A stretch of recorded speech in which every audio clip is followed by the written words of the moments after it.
Sports Radio 560 WQAM Miami Fort Lauderdale presents The Neil Rogers Show. To talk to Neil, call 567-0560 toll free for Dade and Broward, or pound 560 on your cell phone. Roy, or anyone else on the show do not necessarily reflect those of WQAM, Beasley Reed Acquisitions, or the Beasley Broadcast Group. Now, Neil Rogers on Sports Radio 560 QAM. Get Bush. It's a special day here at Disney World when the screaming gays meet the rest of the girls in the closet no more. That's what gay day is for. It's a gay day after all.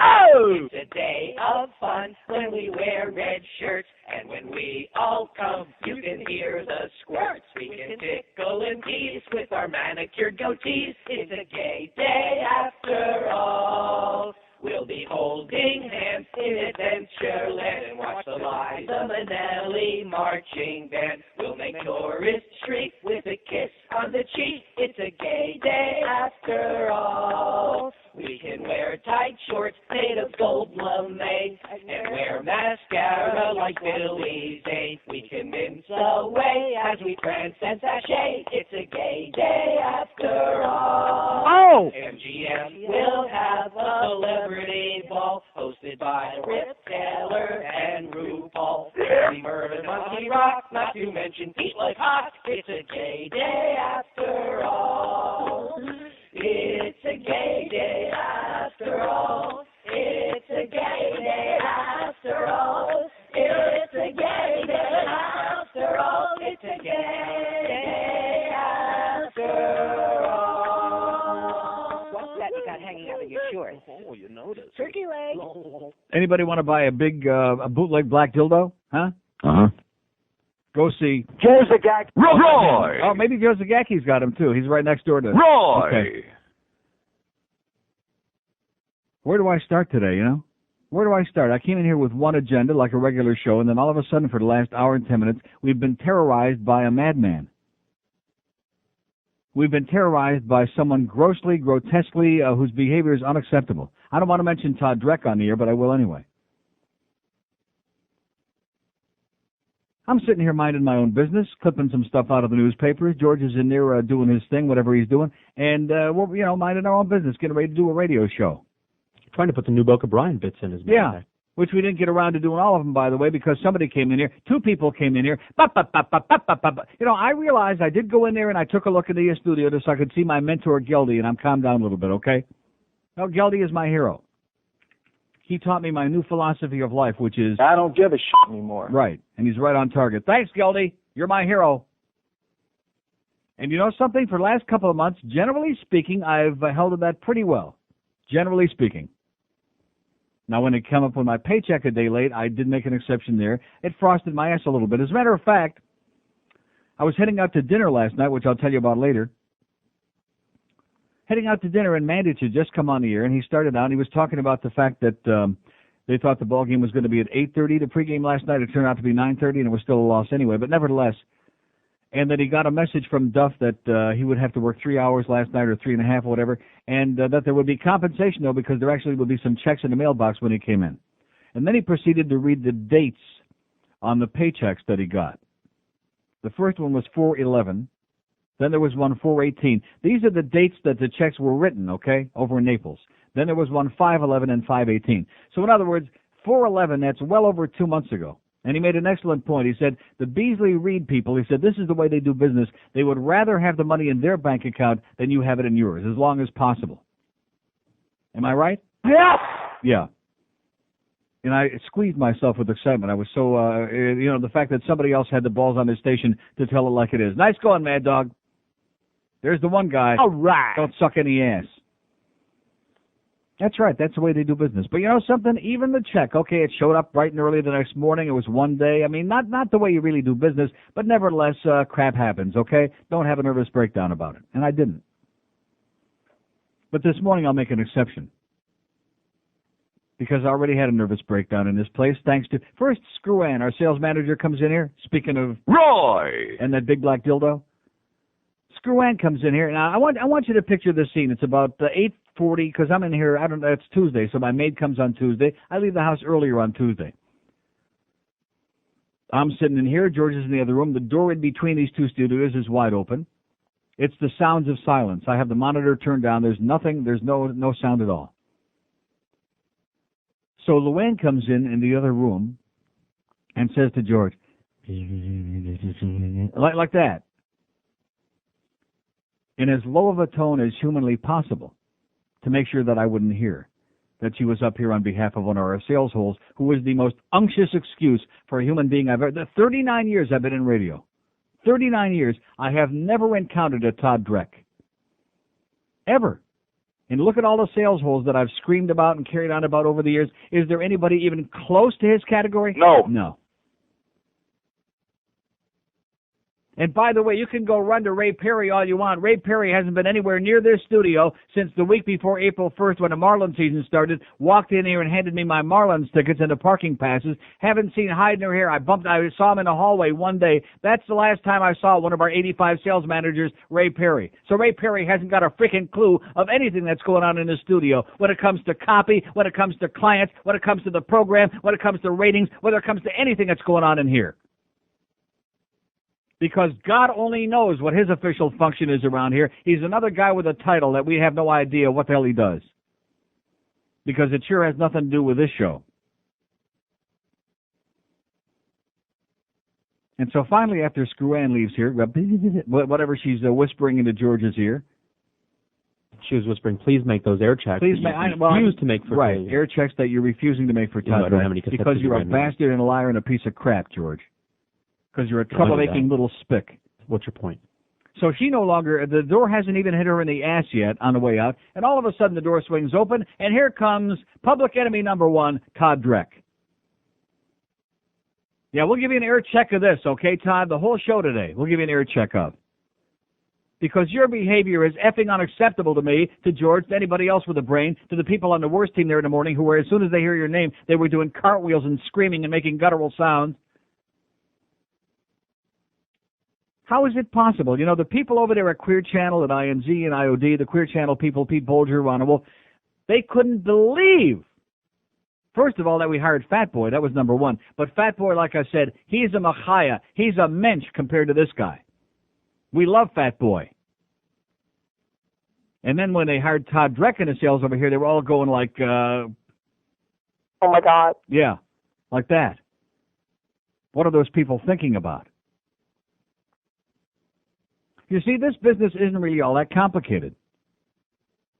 You go on the air, you try to build an audience, you do some promotion, which, of course, we don't do that here, but nevertheless, we still got that audience out there. You get some ratings, and then your salespeople go out and they sell them and say, hey, we'd like to do, make some business for you. We're going to charge you some money. We're going to make some money by selling you spots, and then we're going to bring some business into your establishment or whatever it is you're peddling, okay? That's the way it works. And part of the salespeople's job, they go out and they get some copy, some commercial copy. You know what I'm talking about? Commercial copy. Do you get what that is? No. No, not around here they don't. And they give us something to work with, and we come on the air, we dazzle you with bull crap, and then you say, oh, that sounds great. And then you go out, and like last night, we walk into Ruth's Chris, me and the Rimmers. And we're not even sat down yet, and there's a guy and his wife sitting there, and he looks at me and says, I want you to know we're here tonight because of you. How do you like that? That's what it's all about. That's the way this business works. And over the years, if you have some success in doing business for clients, which some of us, knock on wood, have had, people want to be on your show. It's not rocket science. It's not complicated. But some people want to make it into a big song and a dance and want to dazzle us with their bull crap. And come in here 2-3 times a week and sit down here next to me and and just drive me up the wall. And keep repeating the same crap over and over and over again and stir up a lot of trouble. And as soon as George walks out of the room to go take a leak, he's full of crap. He's full of that. About you having to make 7,000 air checks for the Culligan account, for example, for this man. Everything that this man touches is a problem. Everything he gets involved with is a problem. He's running up and down the halls, bad-mouthing me. I'm strange. I'm weird. That's the word. I'm weird. And George is a compulsive liar. And everybody in the human race is out of step except for Todd Dreck and his buddy at his agency. Oh, we wouldn't want to leave him out. Let's make sure we make some air checks. Oh, and of course, I'll be getting to my apology for him in a moment. Not. I'll tape that. Yeah, tape that. And while you're at it. 10 past 10 at 560 WQAM. By the way, anybody see that Atkins piece on CBS Evening News on Friday? The big expose. Dan Rather says, we're going to have a big, 3-minute piece of, I bet you Todd Dreck put that together. 10 after 10 at 560 WQAM, your psychotic, neurotic station for the 90s. I don't give a shit.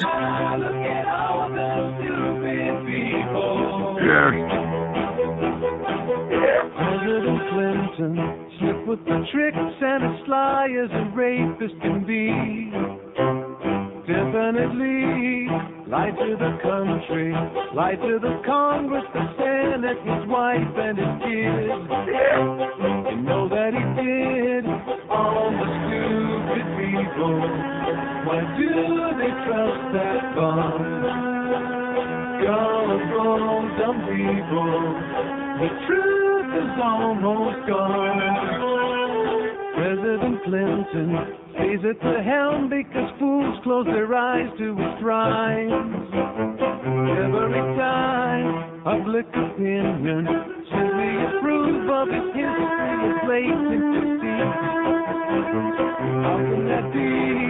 All the stupid people. Why do they trust that bum? All the old dumb people. The truth is almost gone. All right. 10:16 at 560 WQAM. We got Hank in studio today at 2 o'clock. We got Jim Mad Dog Mandich. Yes! Hopefully his checks have cleared by now. He'll be here at 6. And then we got the Marlins and Arizona again. Anybody, No. 9:30 tonight. So anyway, getting back, before I get back to that, here's the mail just came, the first piece of mail from my good friend Bob Reed, whoever he is, at HBO Workspace.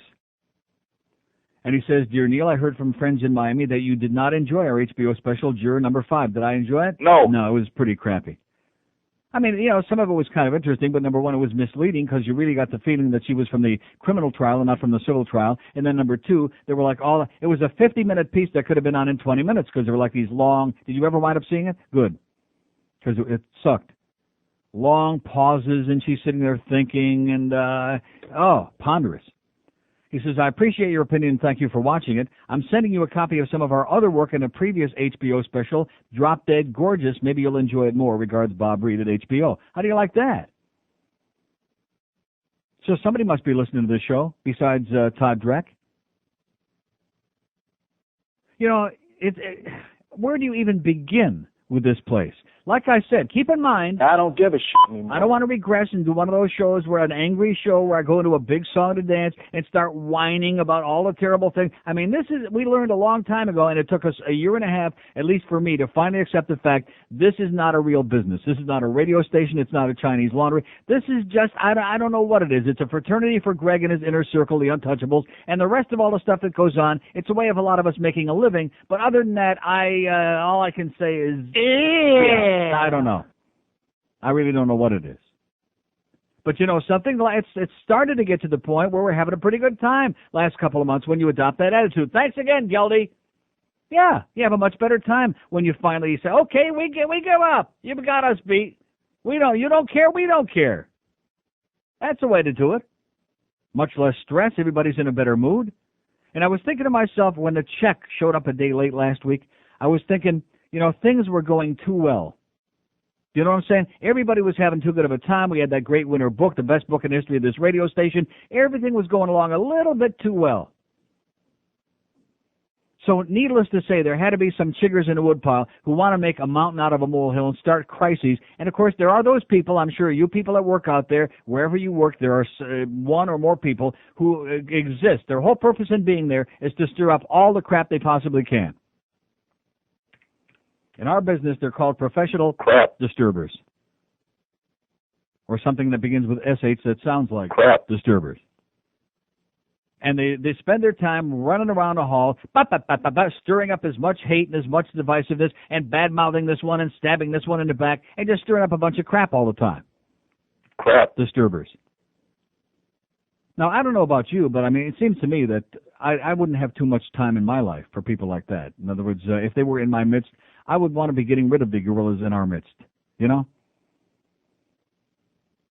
No, seriously, look at that picture back up on the wall. If that don't look like a gorilla in our midst, I don't know what does. The picture that our good friend Peter Leonard provided for us, by the way. But nevertheless. See, I don't want to break the news to you in a subtle way, Todd, after what you pulled in here for the second time in about 4 days. I don't want to do it subtly. Let me just say this. Everyone that I know in this building hates you like poison. Now, you think that's an accident? You think maybe George is full of crap and a compulsive liar? Maybe I'm full of crap? Here's a guy who I did a spot for 2 days with an impossible phone number that he and his agency buddy created all kinds of problems with. 2 spots I ran, they didn't get any calls the first 2 days, which now they're getting a lot of calls, by the way, and the client's very happy, even though the agency guy is still... The Neil Rogers Show. Full of crap. Well, it's the wrong button, but nevertheless. Well, I'm worked up. My fingers are floating. You're working up to that apology, right? Yeah, I'll give you an apology, okay? Give it up your ass. Like I said before, okay?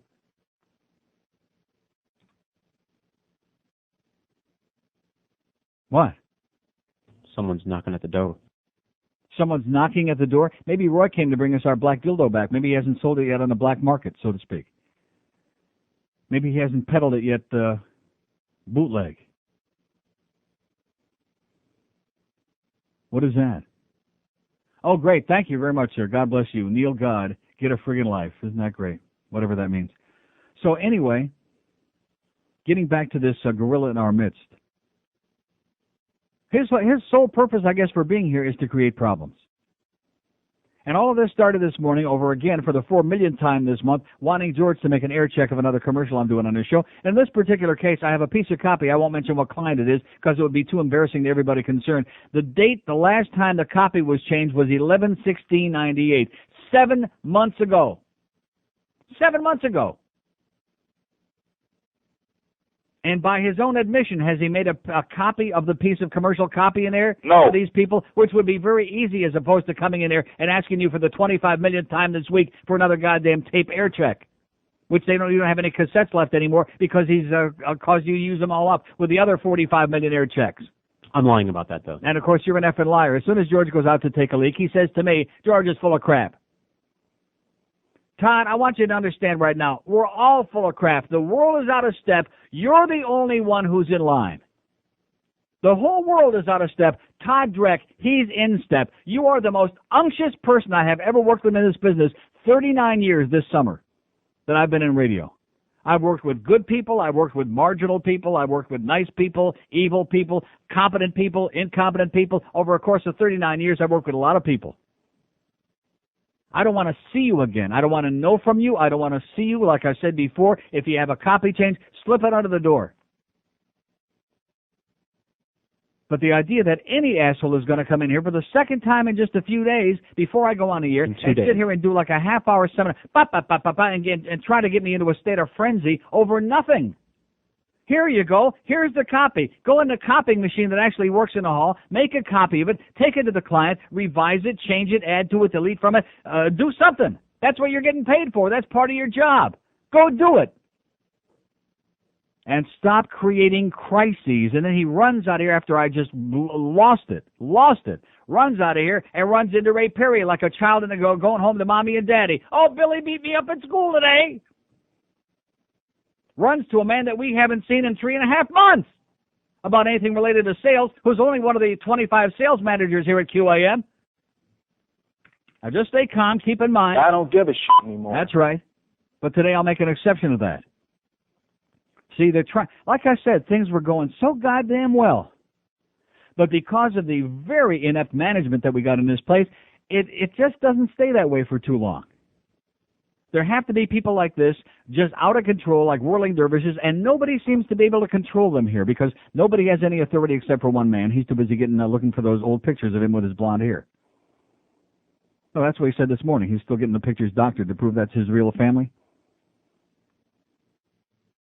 So that's what he's busy doing, and also sitting in there for 7 or 8 hours listening to tapes of the show to see if we're really liars or not. Like I said, didn't I say this just last week? When you work for people and they don't trust your word, when it's your word against somebody, some crazy person who's running around going, like that, and they have to sit and invest 7 or 8 hours of their time to listen to see if you're a compulsive liar or not, then you don't have a very good relationship with the people you're working for. They don't have a very good grasp on where you've been and what you're all about.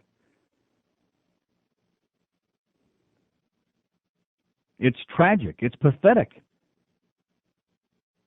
I mean, stress kills. Life could be so much. This is just one little microcosm of life. It's a good lesson for everybody, okay? Because life is full of crap. Yeah. And it's full of crap because there are people like this who want to create crap where some doesn't exist. I mean, there's enough real stuff that comes along in life, problems, illnesses, accidents, horrendous things. This is part of life, real things to deal with. And when those things happen, you have to, summon the emotional fortitude and deal with them as best as you can. But when life should be a pile of roses, okay? When it should be sweet, when it should be a piece of cake, when everything's going along real great. Why does anybody have to inject a pile of crap in the middle of it, is what I would like to know. And when was, just yesterday I was talking about people on short leashes and long leashes. When does anybody in this building put any of these people on some kind of a leash? And say, cut the goddamn crap already, okay? I mean, seriously, in the history of this business, I don't think there's ever been any place quite like this one. Not that I'm complaining, you understand, because like I told you, I don't give a shit anymore. That's right. That's our attitude here. That's it. Little soft shoe, we're happy. We're happy campers. But today we make an exception, at least for a little while, maybe only 2-3 hours, because I'm fired up and pissed off. I'm psychotic. Psychotic. Came in here this morning in a great mood, feeling sensational. Had a phenomenal meal last night, one of the best I've ever had in my life. Had the best steak at Ruth's Chris I've ever had there. A great ribeye. Oh, man. And those mushrooms, the stuffed mushrooms with crab meat, I never had those before until Saturday when they brought them out for the appetizer, all the stuff, the assortment. That is just, I could eat that for the whole meal. That's how good those are. The mushroom stuff with crab meat at Ruth's Chris. So I come in here feeling like on top of the world, and in just about a 45-minute period of time, instead of feeling like I'm on top of the world, all of a sudden I'm psychotic and feel like crap. Yeah, because we got a couple of people in here. We don't have time for that anymore. We don't play those games anymore. Go downstairs on the second floor where the sales offices are and play grab-ass with each other or with whoever you want to play with, okay? Go play with a big black dildo being held momentarily by Roy! Or however that bit goes. Isn't that how it goes? A big black dildo named Roy? I mean, that should have been the first tip-off that they were coming unglued around here, is when one of our so-called salespeople, former Dolphin superstar, walks in here and grabs a big black dildo and goes racing out of here with it. I got to have this. Who was he doing? I mean, what was he doing with it? And where is it? Anybody want to buy any bootleg dildos? Or, in fact, we'll make you a 2-for-1 deal. Bootleg cologne and dildo thrown in, no extra charge. Greg, I'll tell you, baby, you're some radio guy, man. You're a real rocket scientist. 27 after 10 at 560 WQAM. Are your salespeople are assholes. Hello and welcome to Redneck Theatre, a collection of fine literary works as performed by that societal element most likely to consume large quantities of ethanol-containing liquids at their sister's wedding, which incidentally happens to be their wedding as well. Today's presentation is the tragic tale that is Richard III. Now, in the winter, our Dixon time, late glorious summer by the sun of York, and all the clouds that have veered upon our house in the deep bosom of the ocean berries. Ah, simply marvelous. Join us next time for another nauseating edition of Redneck Theatre. 1032 at 560 WQAM. By the way, thanks. Who was that, the guy that brought in this license plate? Gary the Sign Man. Oh, that was Gary the Sign Man. Haven't seen him in so long, I forgot who he was. Either that or he isn't quite as ugly as he used to be. But at any rate, so Gary the Sign Man brings me a great license tag for the front plate. It says Florida with a month and a year. And under it's big letters, Neil God, and in between the Neil and the God, it's got a fetus, okay? It's got like a little bubble with a little tiny baby on it with an umbilical cord wrapped around it. And underneath it says, get a friggin' life. Oh! Attaboy, Gary the Sign Man. And you don't look quite as ugly as you used to. How do you like that? Or am I confusing him with somebody else? Yeah, you know who I'm confusing him with? Oh, I don't want to say that. It would be bad to say it on the air. But anyway, moving right along. What? No, I don't go out of my way to insult people unless they really deserve it, like Todd Dreck. And in his case, it wouldn't be an insult because truth is, Boy, oh boy, I mean, well, where did this come from? Where did this start? What? And see, the problem with this place is, and didn't I go through a song and dance like well over a year ago about a certain water Nazi down, up here? Didn't I go through a song and dance about that and her behavior that I saw down in the parking lot, the likes of which I don't think I've ever seen in my life? When you run a business, you can't afford the luxury of letting people be as intolerant to each other as they are in this place. And the problem with this place is nobody is running the ship. I told you that a year and a half ago. Now, keep in mind, I don't want you to misunderstand. I don't give a shit That's anymore. right. I mean, I'm not saying that I care about that. I'm just pointing something out. That there is nobody in charge. Nobody's running the ship. And as a result, we've got all of these people with titles, all of these people who think they have titles, all these little whirling dervishes running out of control, thinking that they can boss everybody around.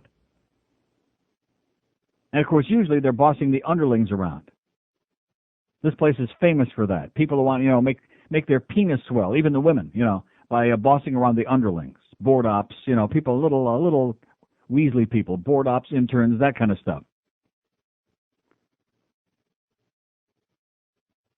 But this crap that I saw here this morning, and it just goes on and on and on. You look in the mirror and you wonder, am I losing my mind totally? Is it possible that there are people like this crawling around on the planet, and I do mean crawling around, who are that compulsive in running around creating problems where there aren't any? Like I said before, there are enough real problems in everybody's life. Unless you live some idyllic, perfect life, and I've never met anybody who lives that, unless you've got the perfect, idyllic life, everybody's got real problems, sooner or later. But to go around manufacturing problems and causing grief and stress and the chorus for people, I'll tell you right now, then I do care, okay? Because that's a pile of crap is what that is.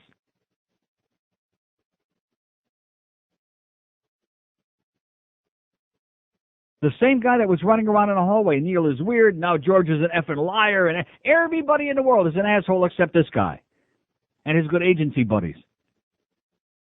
Oh, by the way, stay tuned for that apology, okay? Yeah. No, seriously. Let's take a mythical figure, Joe Smith, okay? There's a good comment. Joe Smith.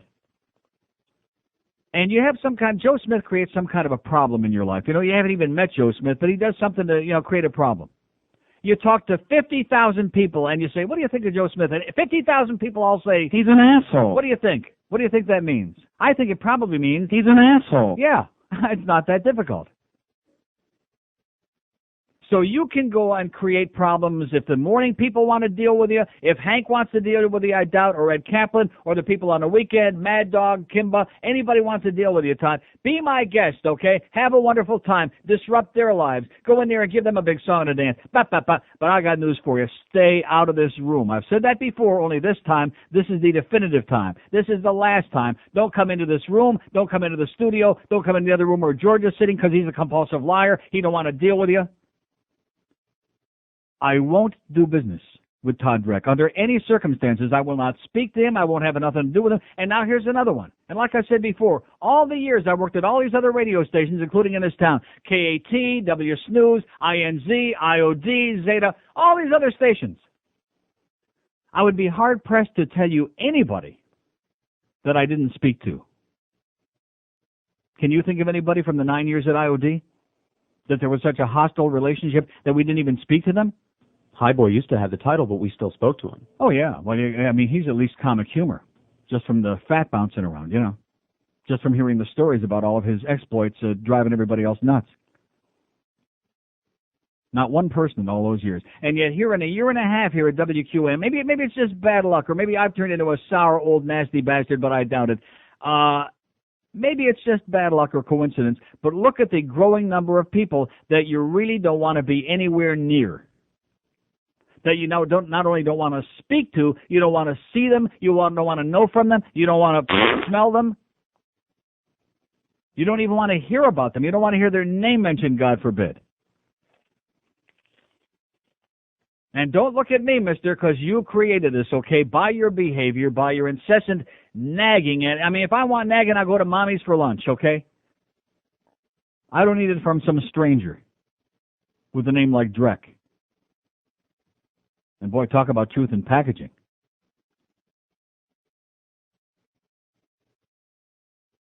I'm still apoplectic. This happened like I said, from about 8:45 till 9:25. It's now 10:40, and I'm still apoplectic.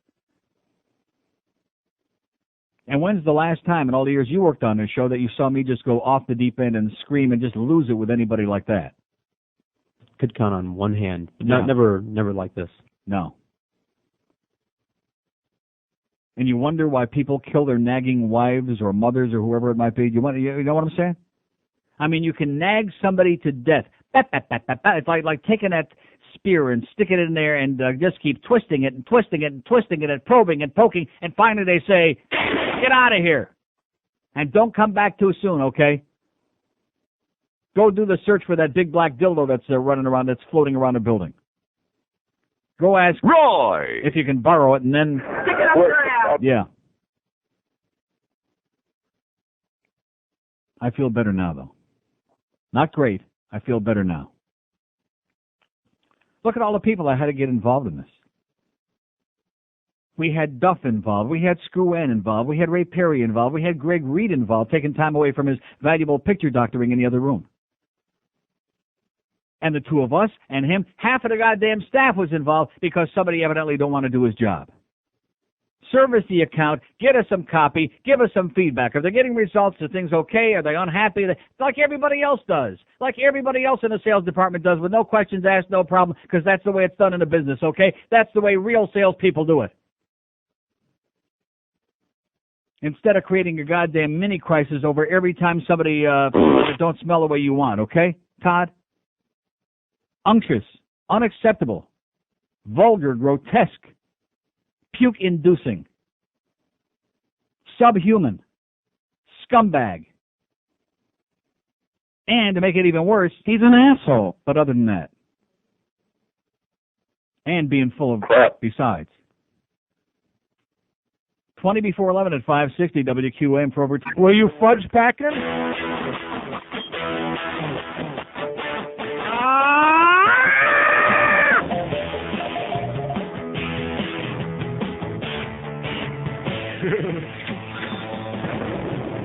When the bombs explode over every U.S. town, right to sun fills tombstones. Then it was as red as a monkey's ass, and his brain was in his bones. Clinton thought it was a game, selling secrets to get fame. We are Uncle Bill Clinton. Well, you're talking about China dough. Whoa, whoa, China dough.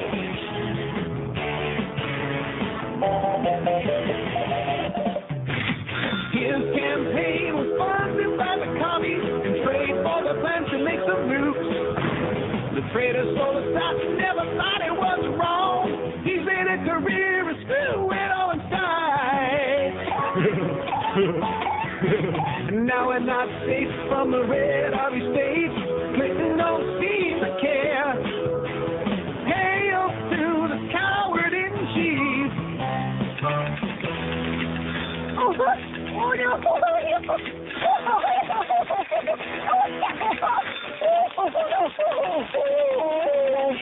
Talking about the China dough.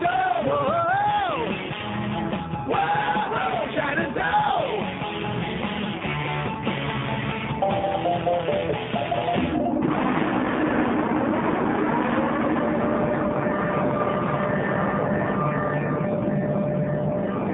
1046 at 560 WQAM, home of the hopeless. It really is. This is so like I said, I don't give a shit anymore. and I feel much better about it.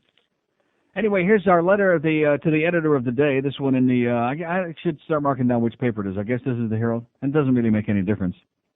No, it's the Sun Sentinel. And the reason I know it's a Sun Sentinel is because in the next section in the Sun Sentinel this morning, I'll find it. I got it. Here it is. Is the article about the two teens convicted of murder in Palm Beach because the gay whatever this guy's name was, the inebriated gay guy said to the one of them, "You're pretty or beautiful" or whatever it is, and right away gay started beating the crap out of him. And went and got his friend, and they beat the crap out of him until he was dead, and et cetera and so on, and said he was going to rape him or something like that. And by the way, he was wrong. He's not pretty or beautiful. He's grotesque, but nevertheless. So that article is in here, and just keep that in mind. So here's a brilliant letter to the editor in the same newspaper this morning. It says hate law cuts both ways, and it's signed John Bernanzo in Boca Raton. You know John? He's an asshole. Yeah. It says, Ray, the article, May 12th, gay students' mom, expand U.S. hate law. What about laws to protect heterosexuals? Now we're talking. Oh! What about the crimes in which homosexuals try to solicit and pursue straight people? Keep in mind those words, solicit and pursue. And crime. Right. It's a crime. You're all right. While they are going to pass the hate law to protect homosexuals, they should pass a law to protect victims of solicitations. Victims of solicitations. I can just see a new national organization, you know. We are victims of solicitations. Thank God that straight guys never try to hit on women who are not interested, you know. I guess John up there in Boca never heard the word. No. No, that's not in his vocabulary. Is the word No. in his vocabulary? No. No, I guess not. Victims of solicitations. Wow. Woo! You know what that reminds me of? It's perfect. The timing is great. Because I wasn't aware of it, and evidently nobody in the audience was, because nobody in the audience saw the piece on CBS News about Atkins, that piece of crap. Nobody saw that. And evidently nobody over the weekend also saw the thing about our boomer friend up there in Michigan, which I can't even think of the name of that small town in Michigan, begins with an S that I never heard of before, with his canoeing incident where he was yelling out F this and F that, and I got to get out of this effing place. Did you see the outcome? Guilty. Yeah, the jury said, oh, yeah, guilty. And keep in mind, in Michigan, by the way, 90 days in jail and a $100 fine for cursing, first time, public cursing, same as first-time DUI. And first-time marijuana possession, which, of course, the cursing part and the marijuana, neither one should be a crime. Anybody knows that. But the same as first-time DUI, which, of course, DUI is like, maybe you're going to go out there and murder somebody while you're driving under the influence. Oh, yeah, 90 days in jail, $100 fine if convicted.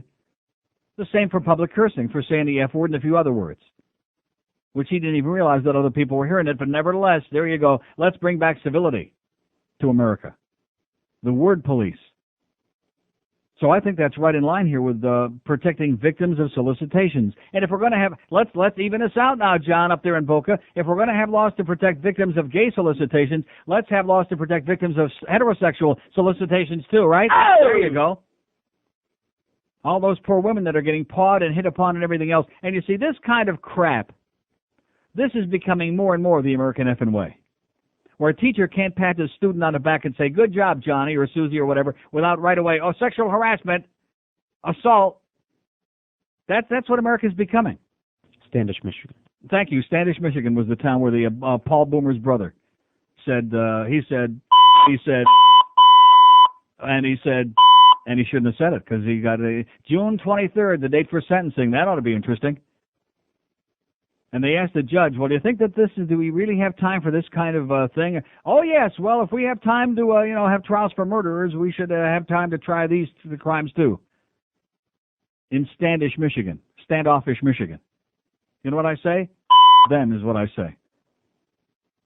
Whatever Paul Boomer said, I say the same back at you.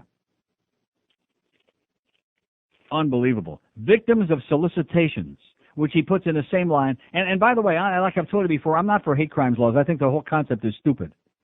A crime is a crime, and whether your victim is black or Jewish or gay or Hispanic, what difference does it make? Punish people for the crimes they commit. Why do we have to have special crimes if the victim happens to be a minority? If we had a criminal justice system that really punished people, like for real. And speaking of Michigan, by the way, it's interesting. You see on 48 Hours last night, it was a repeat, which I saw the first time, but I watched it again. The guy up in Michigan State that murdered the 4 girls 20 years ago. And he was on the verge of getting out 20 years later. Only murdered 3 or 4 girls. But he was a Christian. Oh, that's true. He was a good Christian. That's right. He had that real good religious upbringing. I mean, a real, very serious religious upbringing. Maybe that's why he was a little bit off center, so to speak.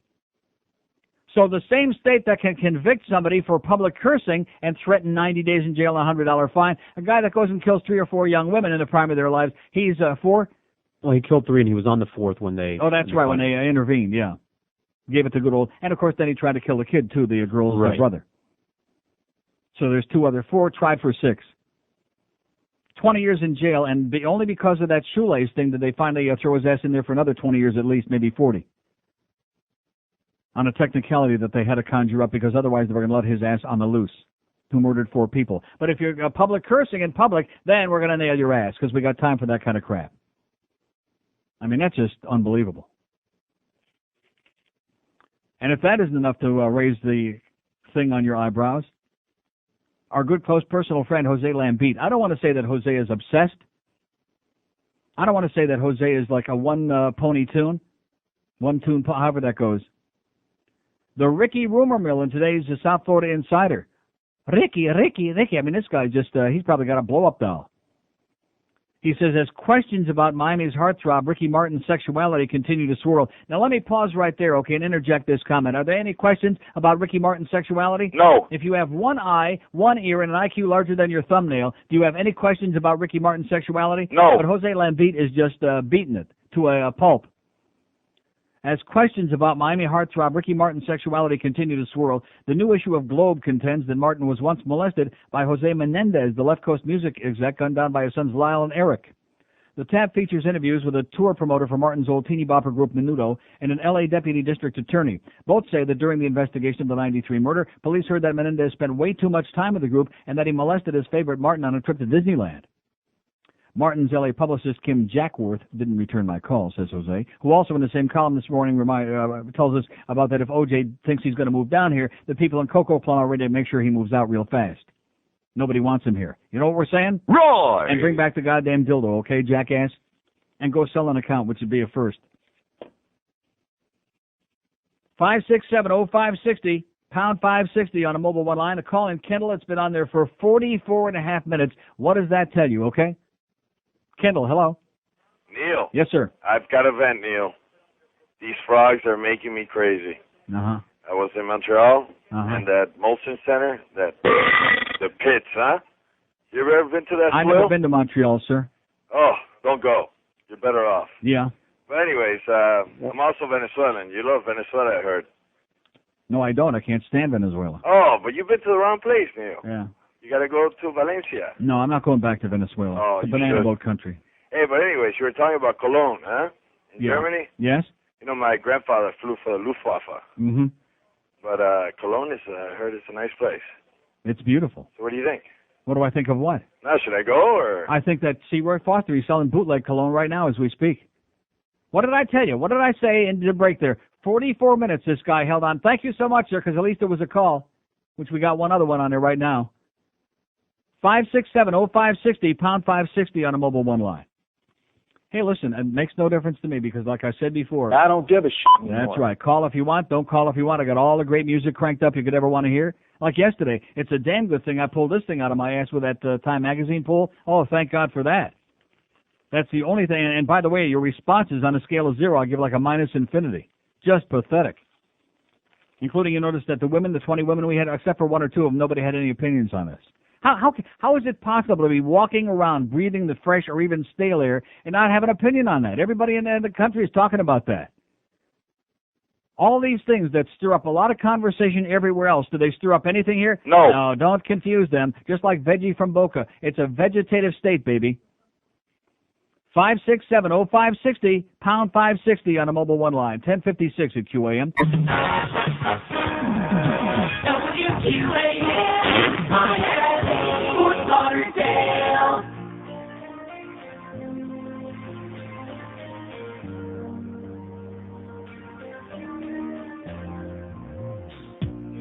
You tell me that you love my eyes, but I know that you keep on checking out my side. Don't blame you 'cause I'm very cute. Check out my breath, they're poking out my love at you. You come on to me and whisper things in my ear, and it sounds so odd, but if you wanna date me, move slow. There's things about me I don't think you know. I'm underage, 17. You should be scared of me, 'cause you could go to jail if you sleep with me. If I scream, you'll end up praising me.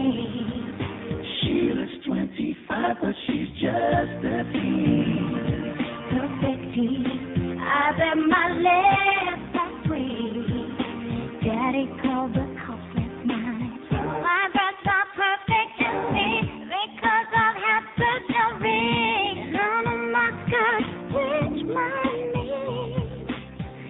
shy, but just hangs right out of my shore. Rectum. She's underage. Jail-face. You should be scared of her. Scared of me? Rolling Stones brand later than dynamite. Put aside, she's looking mighty fine. She looks 25, but she's just. So let me say this to you. Any guy that tells you that they're concerned about whether they're real or they're implants, I would say, all you got to do is say to him, Maricon. 2 minutes after 11 at 5. Look at this phone response here this morning. Is there anybody alive out there today this week? No. I mean, Jesus, I realize it's the 15th of freaking June, but this is unbelievable. One call on the board, and nobody else has got anything to say about all of these things. 567-0560, pound 560 on the AT&T wireless line. Here's Miami. Hello. How are you? Okay. I have a spy report for you. O.J. Simpson was right now on 1490 AM with Victor Curry. Bishop Victor Curry. Yeah. And they were discussing all the moves to Coral Gables and all the problems that he's having. Yeah. And even your name came up. So that's wonderful. My name came up about what?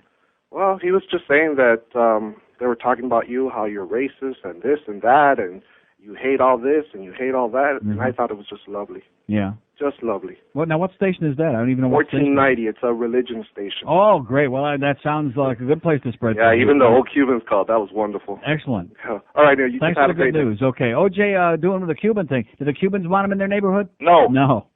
You It's bet your confirmed, sweet by the ass way. they don't. What? His story is confirmed, not that we thought he was making it up. No, of course. That sounds reasonable to me. That's right. I'm a hate monger. That's why I don't want murderers in my neighborhood. Right. 567-0560, pound 560 on the AT&T line. Here's Kendall. Hello. Wow. Neil. Yes, sir. Wow, I can't believe I got through. Well, hey, you don't have much competition today, man. No waiting today. How long was I on? Number. Like about 2 minutes? 35 seconds. That's pretty good. I like that. Hey, happy to say I am heading out of Miami today, heading up to Virginia. Yeah. And I'll be listening to you as far as I can, as far as the signal permits. Mm-hmm. Do you know how far it goes up to Florida? Up north? Yeah. North of, I think, up to like Fort Pierce, Vero, up in there. Okay, we'll be around. We'll be listening to you when you sign off. But it'll be nice to get out of here. Well, don't make any quick stops in Vero or Fort Pierce, I'll tell you that. Why, what's there? I'm just saying, don't, gas up around West Palm and keep going. I'm so happy to get out of here, man. No more crusty old Cuban exiles to listen to on the TV. No more pandering. I can actually pick up a decent paper. And just happy. Excellent. I can't believe it. God bless you, sir. All right, Neil. Have a wonderful time. Have a good one. Okay.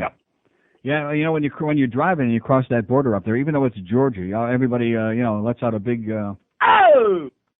Well, because at least it's on the road to progress.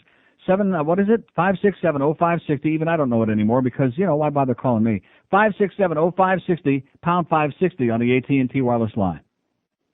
Here's a mobile implantation. Hello. Hello, Neil. Yes, sir. Yeah, that guy ought to do like my friend Dennis is doing. He loves you so much, and all these people say they don't listen to you. He's taping your show so he can listen to you on his road trip. That's a good idea. A lot of people do that. Nobody calls me, but they all do listen, yes. I know. That guy should tape your show, and I know everybody listens to you because you're great. Correct. Yeah, I am. That's right. There's one thing, though, that bothers me. And what is that? Susie bitch that's announcing hockey on Fox. Yeah. I can't believe that. My son said, I don't watch Fox. I watch the ESPN CBC. You got to go out and get you a big dish and watch the CBC. Announcers. Uh-huh. I mean, I'd rather listen to Brett Musburger talk about Bobby. Okay, well, listen. Go listen to some tapes. 567-0560, pound 560 on the AT&T wireless line. Go listen to some tapes, or get right behind the other guy who's going to Virginia and get right on the old Hershey Highway and follow him, and you can, toss tapes back and forth. You can toss it. Squirt, back and forth. Kind of like in Silence of the Lambs. Remember he was tossing it? Maybe that's why they want to read the book, huh? I don't understand what that's all about. Well, there are a lot of bored people, and, of course, especially down here, they said the bookstores. Oh, let me tell you about that, by the way, the bookstores. I was looking for some travel books over the weekend because I just love, even if there are places I'm not going to go, I like reading about them. So I went first to the Borders by me, and I found one or two things there I wanted. So then later on, it was Sunday, a really boring day. I went over to a Barnes & Noble, the one on Broward Boulevard there, by the fountain shops. You would have thought that they were giving books away. I mean, if there's anybody that's worried about people not reading books anymore, it's unbelievable. I had to park across the street in the Fountain Shops parking lot because there were no parking spots. I walked in there. There's all these groups of school kids, old groups, young. I mean, the place, you couldn't move in there. You couldn't breathe. Now, did I find what I wanted? No, but nevertheless. Man, that was unbelievable. So all these people that said, well, you know, Amazon.com and all these other things are going to put the bookstores out of business. I don't think so. Man, that Barnes & Noble, you couldn't move in there. You couldn't breathe in there. The line, it looked like the world's largest bookstore in Toronto where they always have like 20 or 30 people lined up, but they move it along quick because they got like 10 cashiers. That's what it looked like in there, which I've never seen that here before.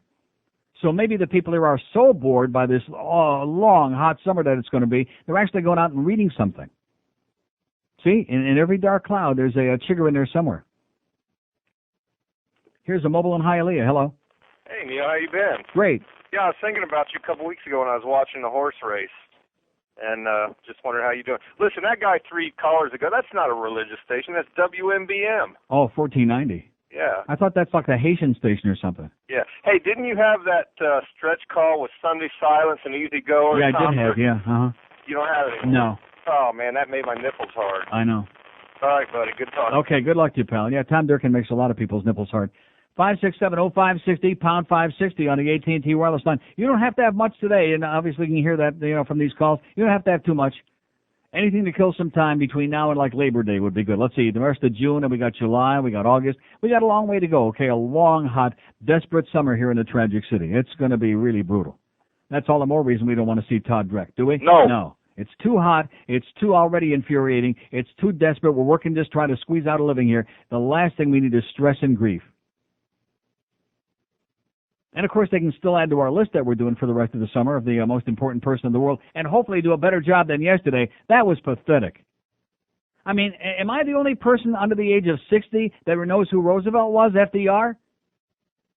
How much reading do you have to do? How much of a history student do you have to do to know who the hell he was and what he did? And not only is he not on the top 20 on the list, way behind Madonna and John Lennon and Elvis, of course, but nobody in this audience even suggested that he should be on there, except maybe one fax I got. Seriously, what kind of a cocoon do the people in this country live in? How can you... See, that's one thing about Europe. The people there, number one, they know history. They know about all the other countries. They know 3, 4, 5 languages, even if they're not all that affluent. They're like educated. Which doesn't mean they don't like a good time because they're having a better time than most of us are. I'll tell you that right now. But in the meantime, they got a brain and they're using it. So you just got through saying, you know, give these people some time. They're in the bookstores, they're in Borders, they're in Barnes & Noble. They're reading up on all this stuff, aren't they? No, they're reading that Hannibal book.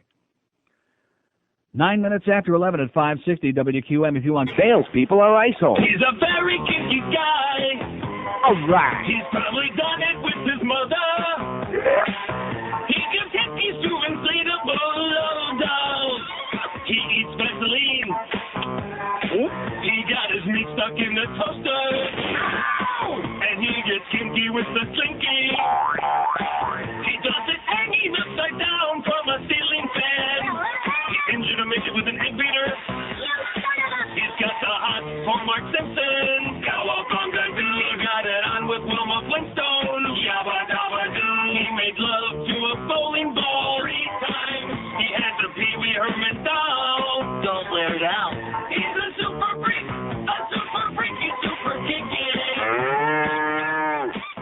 11:15 at 560 WQAM 5670560 pound 560 on the AT&T wireless line. Here's a mobile in Pembroke Pines. Hello. Yeah, Neil, all I ever hear anymore is Jimmy loves Danny and Danny loves Jimmy.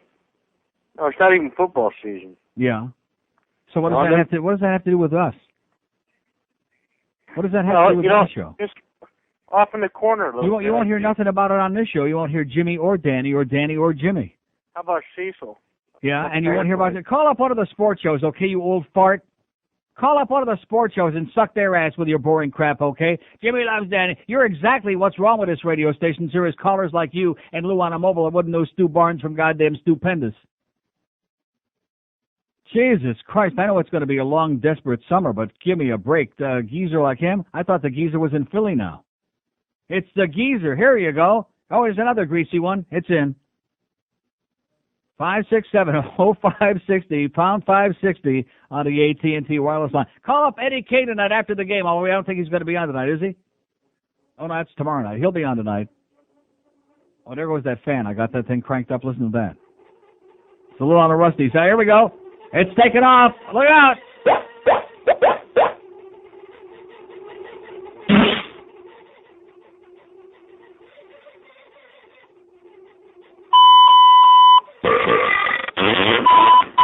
Okay, cranking up that floor fan. Thanks, Matty. It takes a while for it to, get into gear. You know, it's old and, oh, gee, it's having a little problem over there.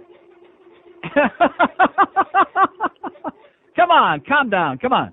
There you go. There, ease off. Just, it's in orbit. Look out, John Glenn, wherever you are. Welcome to WFAN, the real fan on your radio dial. Oh, there. Fine. It's just easing into the right gear there. Here you go. Come on. Calm down.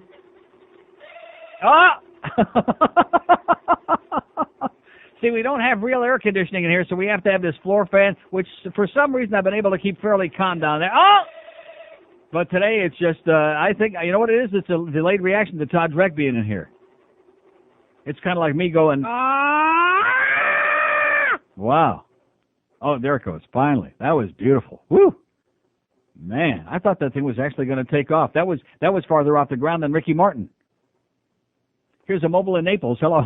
Hi, Neil. How you doing? Okay. Hey, yesterday's topic, but I wanted to bring it up anyway. Go right ahead, sir. Take all the time you want. Oh, thank you. Let's see. I'm a list on that 100 most important Let's people get list. to it. Let's get the important stuff going here. What do you got? Now, he'd be the number one asshole of the 20th century, but also, how about Joe Stalin? Is he on the top 100 list at all? He's mentioned in here, but not in the top 20. He didn't make it. That's hard for me to believe because he was basically responsible for keeping the war going, basically the big deal over Bolshevism. He was also indirectly responsible for the fall of communism because he was such an asshole and nobody wanted to be a communist. Yeah. That's all I got. Okay, thank you, sir. Joseph Stalin, he'll be bubbling under. He's bubbling under the Hot 100, Joseph Stalin. I thought he was going to say for sure Todd Dreck is the most notorious. The Antichrist, El Anticristo. Yeah, so Willie Sims is on there, that big fat-headed dickhead over there on 1490 with OJ, his good asshole buddy, ripping me and starting all this racist crap again. I hate to break the news to you, Willie, but did OJ ever, hang out with you black people before? No. Did he live with you black people? No. Does he date black women? No. No. Does he want anything to do with you folks? No. No. But, hey, that's okay. Just use him as a symbol of all your hysteria. And put all the blame at my feet. I'll be more than happy to take it, okay? 567-0560, pound 560 on the AT&T wireless line. Here's a mobile in Coral Springs. Hello. Hey, Neil, I'm just so upset. About? I see this thing on the tube last night about these judges that have this all-encompassing power, just like Nazis. Yeah. And they're showing people that, write their speeding or parking tickets. They write on the check little notes, because they're pissed. Mm-hmm. And this one guy writes, legalized extortion, which is his right to write on it's his right to make a statement. Yeah. The judge calls him in, charges him with contempt, and throws the guy in jail. Then they showed example after example of this. Yeah, there you go. Yeah. Thank you. Play it loud, play it long. Nothing like the judge with that little mustache, I think maybe he's the guy on that list. That's where we're heading at. Hell in a handbasket. Right. And again, don't go cursing in public, man. Oh, excuse me? You can kill 4 co-eds up there at Michigan State and not do too much time, but don't go cursing in public. They don't like that in Michigan. Long live Stalin. What can I say? Good. God bless us. And God bless. They're a little standoffish up there in Standish. They don't like all those words, okay? All this bullcrap about public discourse, every goddamn rap song, every piece of music, and of course, like I said, in Europe, they play unexpurgated of all of those. They don't bleep out any words. They're all in there. But here we got everybody is so uptight because words, we have to, see, civility is words. Of course, if you're blowing each other's brains out, that's got nothing to do with a lack of civility. See, you see what I'm talking about, kind of a cockeyed society? Where people are killing each other like crazy, but, if you mention a few words that they're pissed off about, straight to jail. Or God forbid you should be smoking that wicked weed. So anyway, anybody want to buy any bootleg cologne? Souvenirs? Let's smell some. No, you first, okay? Because I think it's ode to Roy is what it is. Here's Dania Beach. Hello. Hey, hello. Yes, sir. Hey, Neil, how you doing? Okay. Two things. One, yesterday, these 100 most influential people, are they? What do you mean 100 most?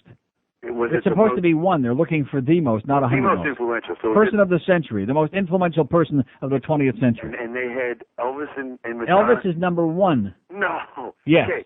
Well, they might as well put Captain Kangaroo. He's number 2. Okay. But now that was. And that Mr. was Green Jeans is in the top 5, bubbling under. The other thing was I was reading in the paper about UM to display Cuban art and flags and what have you. Mm-hmm. What does that have to? Oh, you're talking about the Elvis thing, yeah. Well, I jumped ship. Okay. But what I understand is if you know these people for Libertad and all that, and yet they want to display a communistic flag. Yeah. They want us, like, this is art and this is the Cuban flag. Sir, you know something? I'm so worn out by their mentality, this crap about, all this censorship, and we'll decide, and like the Cigar Aficionado magazine at Miami International Airport. That's all you need to know about this town. It's a banana boat republic being run by a bunch of Batista-loving fascists, who don't have any concept of what freedom is all about, who never lived under democracy, and want to share their, as much as they scream and cry about Castro and about discrimination, they come here and they want to do the same thing to us. Exactly. And that's just the way it is, sir. It's a banana republic, so get used to it. Oh, well, I'll have to with that. And God bless you. Bye-bye. See you in Tamarack. It's farther north. There's a lot of old Jews there.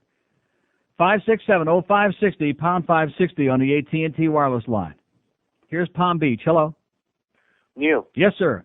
Sir, I was calling to see if I can get my hands on that article that you read yesterday about the medication that the Scientologists put out. Yeah. Where could I get it? One moment, please. See, I feel on the one hand, I thought about that a lot yesterday, about the fact that I got suckered in because it is published by the United States International Association of Scientologist Members Trust. But I've read the same stuff in so many other reputable places, which the Scientologists had nothing to do with, that I can't discount it because of that. At any rate, and in addition, the whole reason I wanted to is because I have a little radio show up here in Palm Beach, Spanish radio show, and actually I wanted to read the same thing out on the radio show. Okay, here's a toll-free number. 1-800-886-9247. And tell them you want the literature on psychiatry, betraying and drugging children. Betraying, drugging children. Right, for profit. Okay. All right. Thank you, sir. Do it. Bye. Oh, but it's a Scientology. I don't care who the hell wrote it, okay? It happens to be true. All this Ritalin and all this other stuff, making big bucks off the drugging of the public, and that's, and your doctors are going like that. And they're also going, Loan me $50. Like that.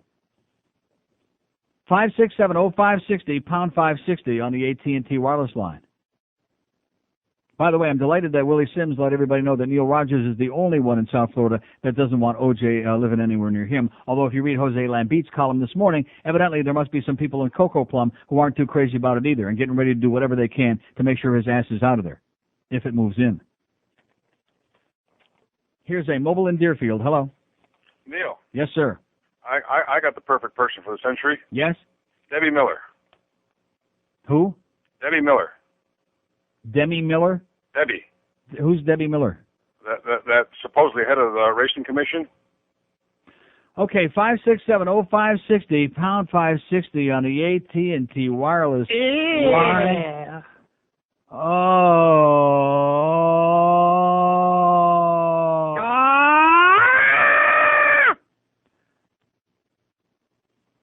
Let's take one from North Miami Beach. Hello. Hello. Yes, sir. Hi. There's a new person we ought to throw in as being very influential this season. And who? This season? Yeah, well, this week or whatever. His name is Henry Heimlich. Your arch enemy, TBN, the Christian station. My arch enemy? Yeah, well, they claim to be. Anyhow, they say last night they had Henry Heimlich on, the inventor of the Heimlich maneuver. Yeah. It not only saves people from choking, but they now use it to save people from pool drownings, etc. Mm-hmm. This maneuver will get the water out faster than anything. Yeah. On top of which, you'd be very interested to know that his organization is finding a cure for AIDS by treating people with AIDS by giving them the malaria drug and boosting their immunity, and then fighting the malaria, which is easy to cure 100%. Mm-hmm. So what does that have to do with TBN? Well, I just thought you'd like to know. For a change, they did something decent. Oh, I see.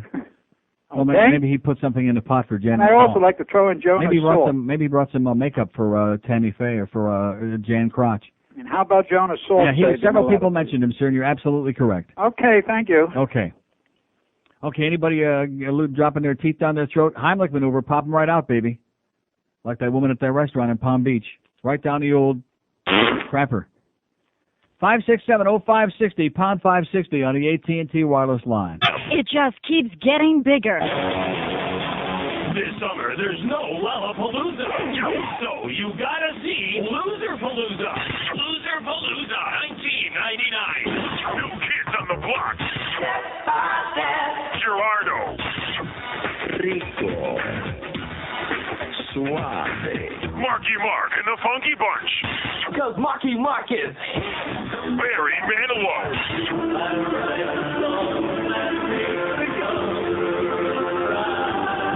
And the guy from Milli Vanilli that hasn't killed himself yet. Loserpalooza 1999. Sponsored by ValueJet, Master of Ceremonies, Kano Kalin, and Monica Lewinsky. Loserpalooza 1999. Loserpalooza. Top 31 at 560, WQAM, the Hank Goldberg Show at 2 o'clock. We got the Mad Dog at 6, and the Marlins and Phoenix again. They'll try it again, 9:30 tonight, the pregame show. Will there be anybody listening? No. Ed Kaplan after the game. 567-0560, pound 560 on the AT&T wireless line. We figured out that the victims of solicitation law should also include telephone solicitations, but only if the person that's calling on the other end is a fag, which you got to ask when they call right away, and then, of course, sue their ass. I mean, this letter, it's so typical of the kind of garbage that they put in the newspapers here from a real thoughtful guy, obviously, John Bernanzo in Boca Raton. Victims of solicitations. What about victims of straight solicitations, huh? If we had any women in this audience, I bet you there are plenty of them out there who could tell you lots and lots of stories about guys who didn't know what the word meant, okay? But then what do I know? Here's a mobile in Pembroke Pines. Hello. Mobile in Pembroke Pines is long gone. No quite. Sounds dead as a doornail. 567-0560, pound 560 on the AT&T line. Mobile in Fort Lauderdale. Hello. Hey, Neil, how we doing? Okay, sir. Listen, I want to let you know I love the Emerald Coast. I live right down off of 44th Street, What's and I not go to there like? It's twice great. a week. Great. It's great. Listen, I didn't know what was the address of the new one you said, Collins Avenue or something? 163rd and 163rd and Collins. Oh, okay, because I don't get to South Beach too much, but Well, that's not South. That's not South Beach. Well, I'm not really sure Miami that well. Listen, I was talking to Craig Worthing the other day. He said he likes Chinese, but I'm not talking about food. Yeah. Okay. Great. 567-0560, 567-0560, pound 560 on the AT&T wireless line. I would agree with Craig, by the way. Let's go to North Miami. Hello. Uncle Neil. Yes, sir. Most influential people in the century, Smith and Walensky. Okay. Right. Same guy, the same old cocker that called the other 2 days.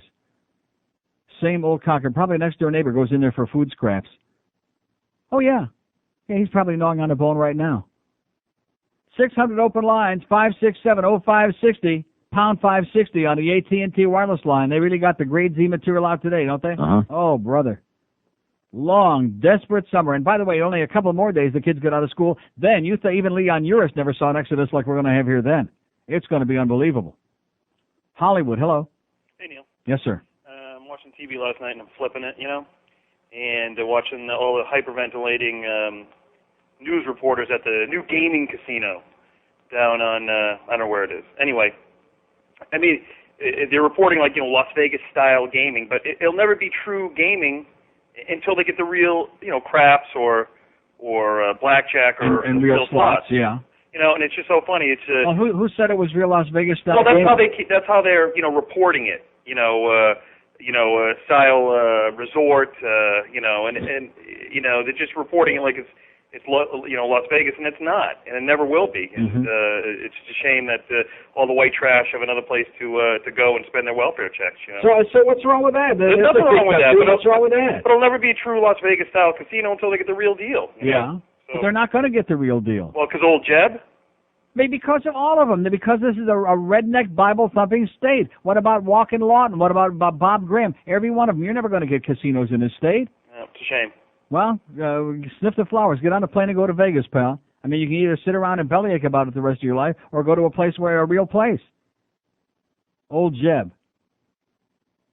Doesn't make any difference whether they're Republicans, Democrats, undecided in this state. It's the same old, they got to pander to that same mentality. Just like Sheriff Nick. Oh, yeah, everything is evil. Everybody's being busted. Then he runs out there with his buddy Preston Hen from the swap shop with that bad henna that he's got, and they run out to Vegas and win $1 million in the slot tournament. See, it's not evil as long as they're doing it. It's like sex. It's like anything else. As long as they're the ones doing it, then it's okay. But if you're doing it, straight to jail. 567-0560, pound 560 on the AT&T wireless line. Right, Chief? Here's a mobile in Orlando. Hello. Hey, Neil, how you doing? Okay, sir. I'm just driving through town listening to your show, and I've never heard it before, but I understand that I missed an interesting topic yesterday, looking for the most influential people of the 20th century. Yeah. I've got one that I bet you haven't heard, and I think he's the most influential person of the century. The guy's name is Gavrilo Princip. You ever heard the name? No. Young Serbian guy, and he shot Archduke Franz Ferdinand in 1914. Yeah. Started World War I, which led to World War II, which laid the groundwork for the crap that we're involved in Serbia right now. Yeah. And I have a feeling that it's going to degenerate, and we're going to get into a war with the Russians. I'd like to know how you feel about our fearless we leader. aren't. No, we aren't going to get into a war with the Russians, with or without our fearless leader. You don't think that's going to happen? My cracker friend, no. You don't think that's going to happen? Let me say it again, sir. No, I don't. I know it's not going to happen because the Russians need all those loans from the IMF, and the Russians aren't going to diddle around with anybody, okay? They can stay there, and they can be the ones to suck out all the goddamn landmines there at the airport, and the rest of the peacekeepers can go around, doing other important stuff. All right. And have a great day, sir, my right-wing cracker friend from Orlando. With our fearless leader, and I can just say, yeah, right. Okay. Oh, these people. Oh, this state. This state! I said it 23 years ago when I first came here. This could be paradise, but believe me, it's not. That's right. Got the ocean and the palm trees and the beaches, which they've screwed up pretty damn good. And, so much natural beauty. And then they brought in these people. Oh, these people. 567-0560, pound 560 on the 8. Well, that's the only thing that's wrong with it. It is paradise, except for the people. We need to take about 70% of the people who are here and do a quick transplant. That's all. Quick shuffle off to Buffalo. They deserve you. Get the guy. And speaking of Buffalo, by the way, tremendous interest. We're sitting at Ruth's Chris last night. This is a true story. Rimmer and his wife and myself.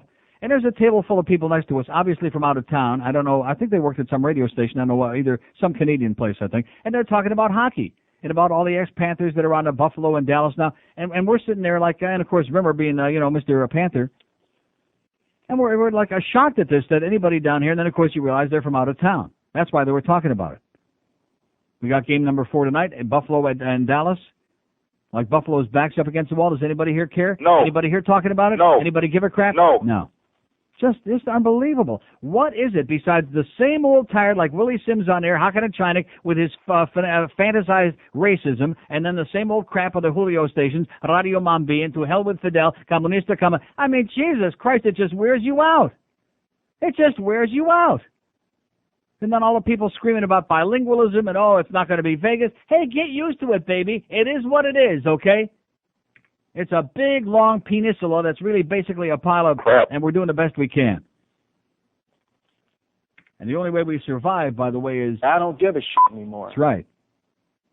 567-0560, pound 560 on the AT. I'll tell you one thing. I guarantee you right now, we don't have 50 women. I don't care what Arbitron says.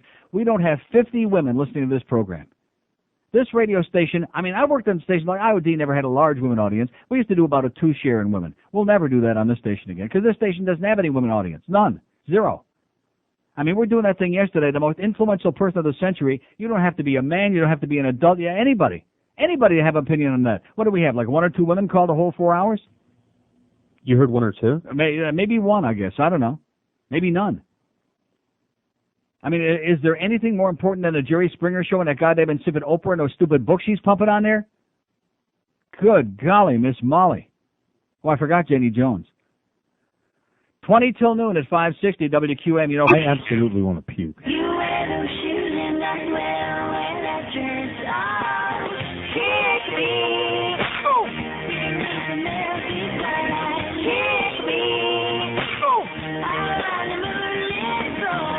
Kick me upside the head. Oh. Strike up the band and make the spotlight dance till the moon's sparkling. All right. Kick me. It's 11:44 at 560 WQAM. Here we are. It's like the middle of the show on Tuesday already. Now, wouldn't you think that maybe we have 10 people anyway that watch the CBS Evening News like once in a while, just by accident, channel surfing? Friday they do, and they were promoting it like for a couple of days before. Oh yeah, we got the big expose, the big intensive in-depth study on the Atkins diet, this very popular and very controversial diet. And here's Dan Rather breathlessly promoting our in-depth study. Here it is, like at about 6:47. It lasts for like 2.5 or 3 minutes, and they said absolutely nothing. They had Dr. Bob Atkins on there for like about 15 seconds. They had some cardiologist on there saying that for like 10 seconds, and that was it. Did we learn anything whatsoever from that? No. No. Nothing. Absolutely, positively nothing. And I would have thought that since this show was basically the one vehicle that made Atkins like legendary in South Florida, that we had a lot of people who had done the Atkins or are thinking about it or knowing about it or reading about it, talking about that. Did we have anybody call about it? No. No. Like I've told you a billion times before, the things you think these people are going to talk about or have something to say about, did they ever do it? No. No. Ever. Never. 567-0560, pound 560 on the AT&T line. Here's for Fort Lauderdale. Hello. Hello? Yes, I am. Fort Lauderdale. Yes, ma'am. Who is this? Who are you calling? Neil? That's me. Oh, okay. I'm sorry. Hey, I was calling to tell you that the guy Date, he called you last week and he said that I wear the strap on and he gets it and he asked if that makes him gay. Yeah. Yeah. What does that make me then if you said yes? Because you said yes. Pervert. You think so? Yeah. Because I don't think so. Gender confused. You think so? We Yeah. both are then? Want to be a man. I don't think so. Any woman that's got a strap one on. Really? Yeah. Okay, and you know what else I want to talk to you about? I was watching this hockey stuff, and how come there's Is it like a big national... black one, by the way? Pardon me? Is it a big black one that used to sit on our No. shelf up here? Because No, I heard you had a big black one though. You said. Okay. Anyways, I wanted to ask you about this hockey games and everything. They have National Hockey League, and what is this all National Hockey League, right? Well, what does that mean? What does Because that? all the Canada gets to play with baseball and hockey. I mean, it's American hockey, right? It's national. I don't get it. You don't. That's obvious. Yeah. The National Hockey League. Yeah, but how come the Canadians get to play? Because they're the ones who invented it. Yeah. Well, Yeah. Can't they play with each other? They do that too. Ask Graham James. He'll tell you. He likes playing with hockey players. Oh, really? Yeah. All right. Well, it was nice talking to you. Okay, and have a great day and go strap it on. Oh, like I said. 13 till noon at 560 WQAM. 56, and we still haven't. We have our black dildo back. No. You know, I'm going to tell you something seriously. Not that that's a valuable. We got a lot of crap in this studio, but you know, it's in here. Stuff people gave to us. I'm surprised he didn't take the purple butt plug. That's probably going to be next week. Boy, does he have a lot of chutzpah. God, just because he's good buddies with OJ, he thinks he can walk here and just grab whatever the hell he wants to, grab. We're not impressed by his dolphin credentials. Go and sell an account, okay? There's a first time for everything, Roy. But bring back our goddamn instrument. Roy! And no, I don't want any of that stinking cologne. 567-0560, pound 5. You know, maybe we'll start that. Maybe down in the parking lot here, we'll start promoting it on the air. We'll have Roy and his pickup truck, his van downstairs in the parking lot. He can sell you a bunch of bootleg stuff, stereo speakers, cologne, not too overused dildos, stuff like that. Jock straps from those great dolphin teams of years gone by. I bet you those will go over big with this audience. Here's Kendall. Hello. Hey, Neil. How you doing? Okay, sir. First, the word of the century is okay, followed closely by the two words you know. And then the next is... Okay, 567-0560, pound 560 on the AT&T wireless line. Here's Miami. Hello. Neil, how you doing? Okay, sir. That girl got me excited. Me pica el culo. Uh-huh. Rectum? Yeah. And... Oh, and that's it. Okay. I guess you want to go scratch it. Yeah, okay, go scratch it, yeah. Go to a scratch-off. Maybe you're the winner. 567-0560, pound 560 on the AT&T wireless line. Lady Mobile in Fort Pierce. Hello. Hello? Yes, ma'am. Hello. I'm a first-time caller, and I just felt compelled to pick up the phone and call you because you made a comment about women never calling in. So That here is I am. absolutely correct, ma'am. And you're up in Fort Pierce? Well, yeah, I'm on a road trip in Fort Pierce. I'm going through Fort Pierce. Well, I-95 Go has through some as fast as you can. Believe me, go through there real fast. I'm going through here real fast, Don't and tell, I don't even know tell what. you live down here because you'll never be seen again. I'm headed for Vero Beach. That's an interesting. Yeah. Yeah, there's an interesting town. Yeah. Vero. So I don't even know really what I called for except to say hello and tell you that I do listen, and I have opinions. About? Anything. Well, who's your most important person of the 20th century? Well, most important, I'm not sure. Most influential? Right, the most I'd have to influential. think most influential, maybe someone like Spike Lee or Steven Spielberg. They influence a lot of people. Don't you think? Okay, listen, have a safe trip.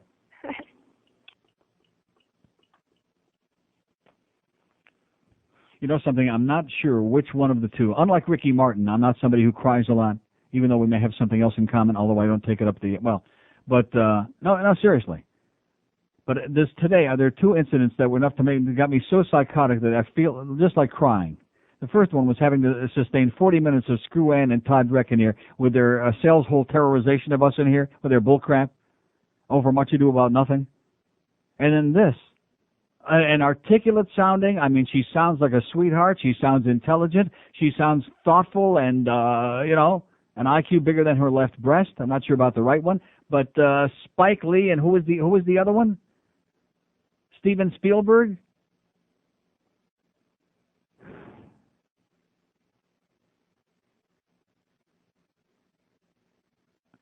I can't continue. I can't do it. I cannot continue knowing that I'm surrounded, and that's not just this show, it's this country. It's this entire vast, unbelievable vacuum.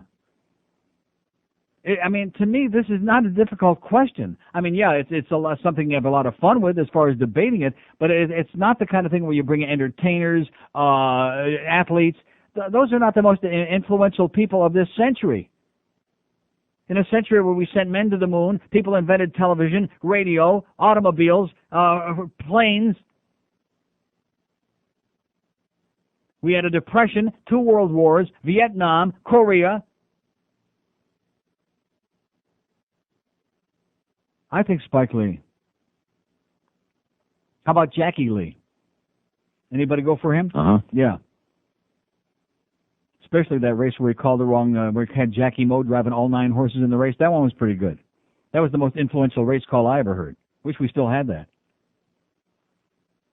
Oh, what is there to say to yourself? You just walk around like that all day long. I keep going, yeah, like that, and then I keep, waiting until payday. Here's North Miami Beach. Hello. Yeah, Neil. The Yes, Indians sir. opened their reservations last night. The hotel. Yeah. Okay, they get $107 a night. You can't get a reservation in there until after Labor Day. Yeah. There's not a room available. Well, what does that tell you? They had 13,000 people there last night. Right. What does that tell you? Let's take $1 million in, and the state don't get a penny. Your comment is. Well, what do you expect? What do you mean my comment is, look, it's beating a dead horse, okay? Anybody with a brain knows we got to have casinos here, and the state, can take a nice big chunk, but it's a goody two-shoes redneck state, sir. You can keep banging your call up because give them Casino Stan's number, okay? The two of them can commiserate. I just don't have time to waste in my life anymore with restating the obvious. The fact is, this is what it is. It's not going to change. Remember all those ballot petition drives, and we got it on a ballot, and I used to bang my head against the wall screaming and yelling. Well, what's the point? Did it change anything? No. Even in Mississippi, they got goddamn casinos. Some of the most backwoods places in the country have got casino gambling. What does that tell you about Florida? Everything you need to know. Even Louisiana, baby, they got the steamboats, but not here. Because it's evil, it's bad. Yeah, it's okay to have the dog racing and the horse racing and the high line, every other kind, and the lottery. That's okay. Bingo, yeah, you name it, especially if the church is involved, of course. It's a hypocritical, goody two-shoes, Bible-thumping, deep into the Stone Age state. Just get used to it, sir. Enjoy the sunshine. Enjoy the nice climate on those, 30 days a year when the sun is shining. It doesn't rain 20 gallons in your backyard. And just, go with the flow. Just vegetate. Just adopt the attitude that we've used to survive, sir. I don't give a shit anymore. There you go. 567-0560, pound 560 on the AT&T line. Here's Naples. Hello. Oh, okay. Man of the century, Tom Edison or Henry Ford? Yeah. Got to be. They're up there on the list. They've got to be there. Yeah. And we're getting back to that pharmaceutical drug and children thing. Yes. Of all these high school kids that are going bananas and shooting everybody up, every single one of them was on either Ritalin or antidepressants. Absolutely correct, sir. That's right. That's in the study. And let's go ahead and let's start pumping it out. You know, ask any teacher. You know, kids got ADHD. Oh, put them on Ritalin. Put them on Ritalin. Yeah. It's their answer for every damn thing. Yeah, whether it's young people or old people, we do the same with everybody in our society. And we got an instant magic pill, so the drug companies can make a ton of money, and we can destroy everybody's brain. It wasn't the drugs they went out and got themselves on. It was the drugs that the doctors, the teachers, and the parents all said, "Hey, take this, kid." That's right. It is sick. And I hope you get your check this week. Okay. Oh, that would be a miracle if I got my check this week because payday's the 25th. But, hey, I'll take it early. 567-0560, pound 560 on the AT&T wireless line. See, I hope several people heard Mandich screaming about his checks last night, how they held his money back for 2 months.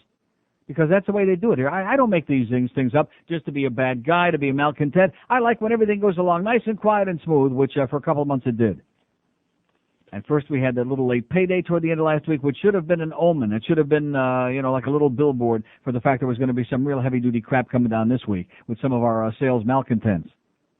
Some people are never satisfied when things are going a little bit too well. So let's stir the pot. Let's stir it up. Let's get everybody a little bit crazy. By the way, speaking of stirring it up, by the way, yesterday when I left here, to show you again about intolerant people looking for problems. So I took a nice Perdomo Reserve from Nick's, and with the intention of, smoking it on the way home.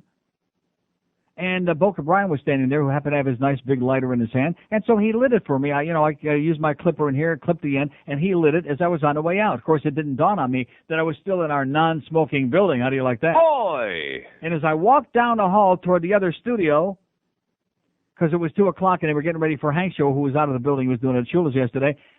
Jason comes running out, and I look in there, and David the board op, who does Hank's show in the afternoon, he's got it's like they're stiffing there, and he's got a look on his face like somebody would have dropped a big pile in the hall right outside their door.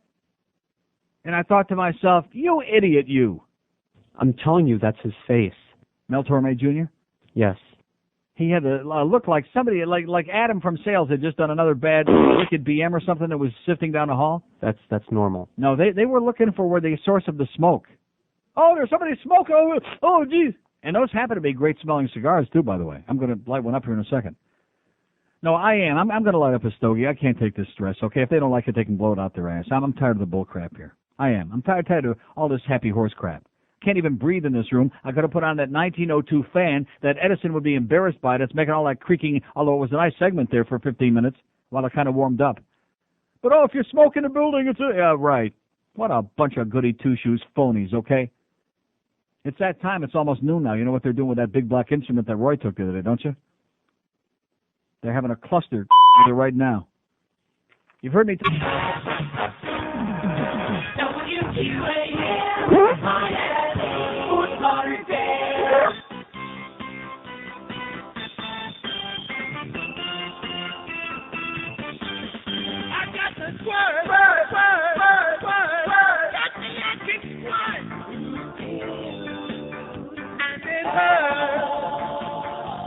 it shoots through me,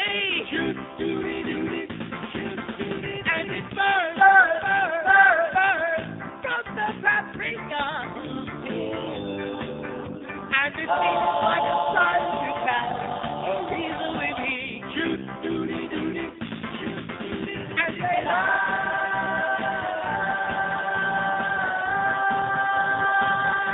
when they said to me, alright on the active side, if you only eat me. Shoot, no, I cheating, Jerry. The charcoal pit and started to keep originality. Shoot,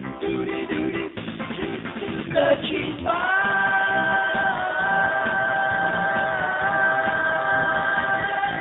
The cheese mine did me. And now I have a big red ring from the toilet seat. Shoot, I got this word, and it's not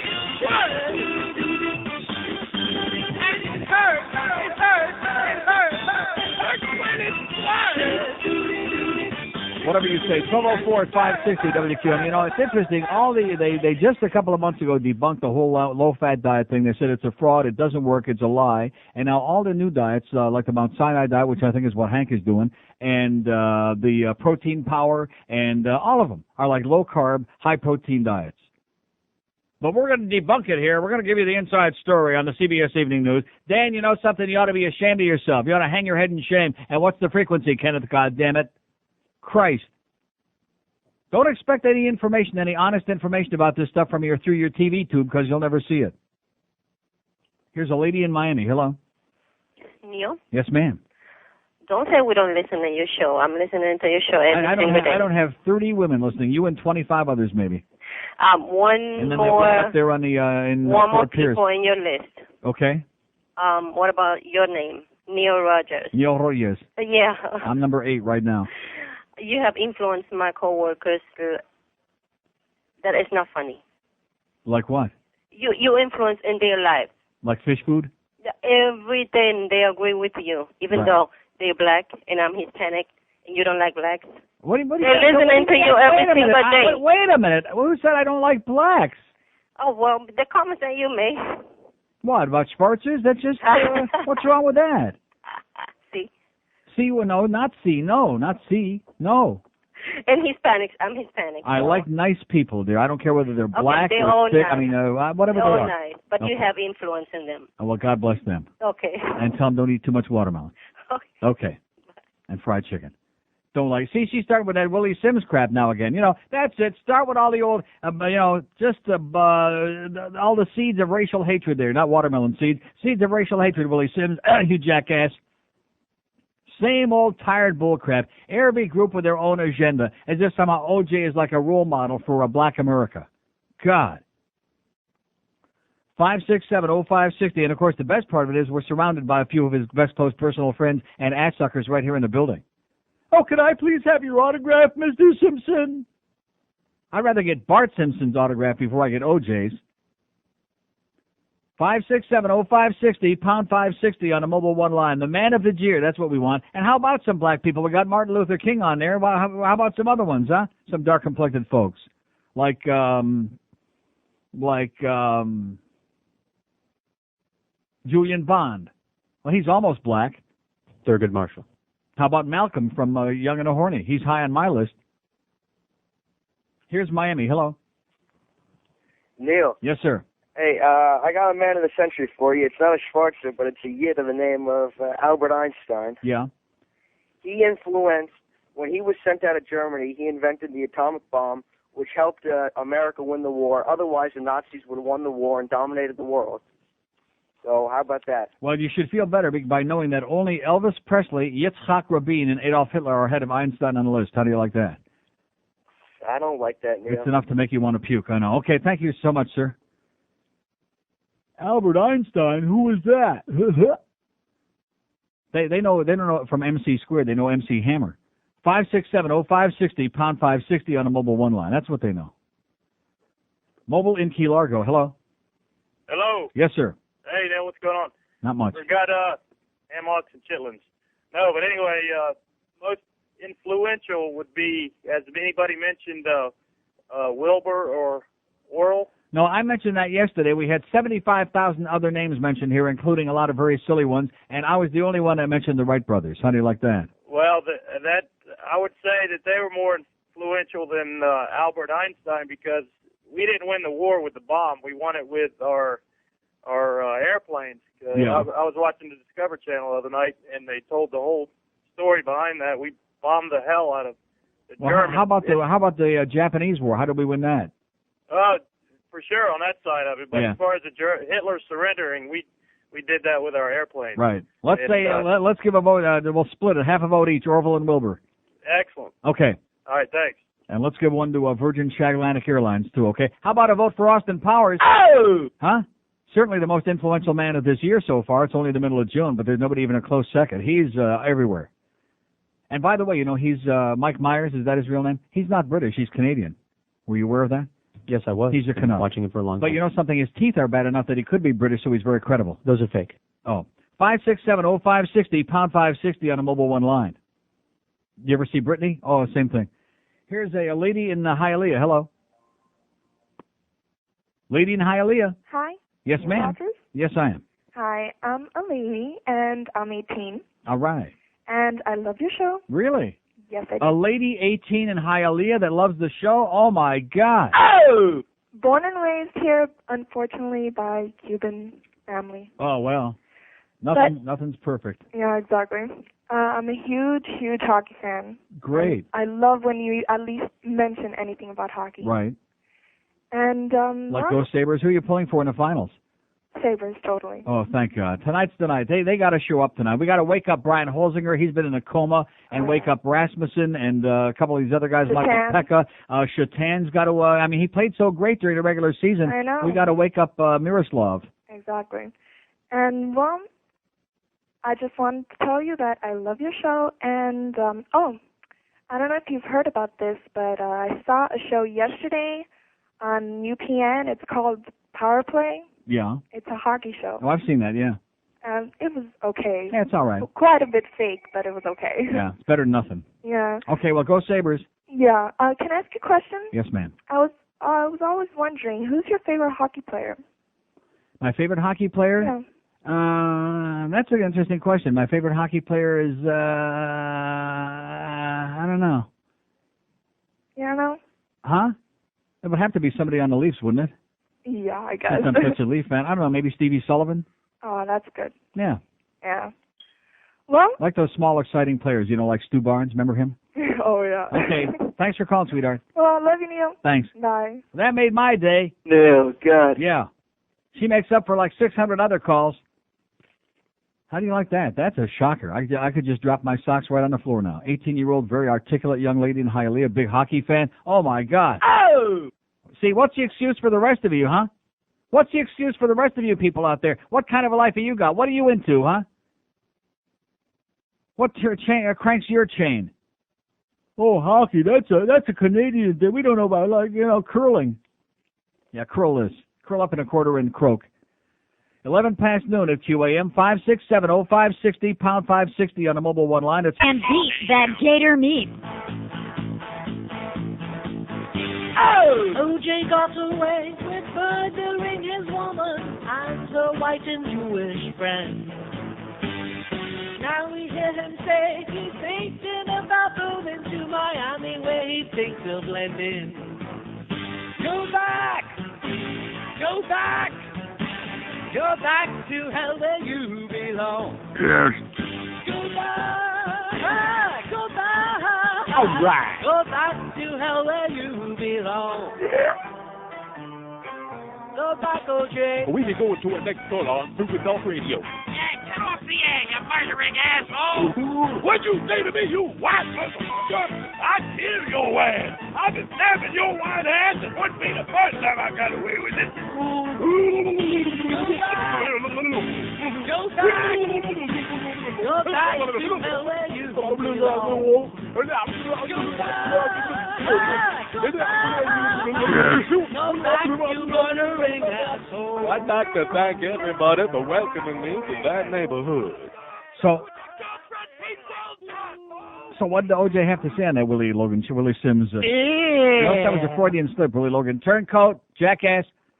5670560, pound 560 on the mobile one line. Don't take it personally unless you want to, OJ. We just don't want you here, okay? It's just the way it is. We don't want you here. We hate you like poison. We're not too big on murderers, and it hurts for a little while.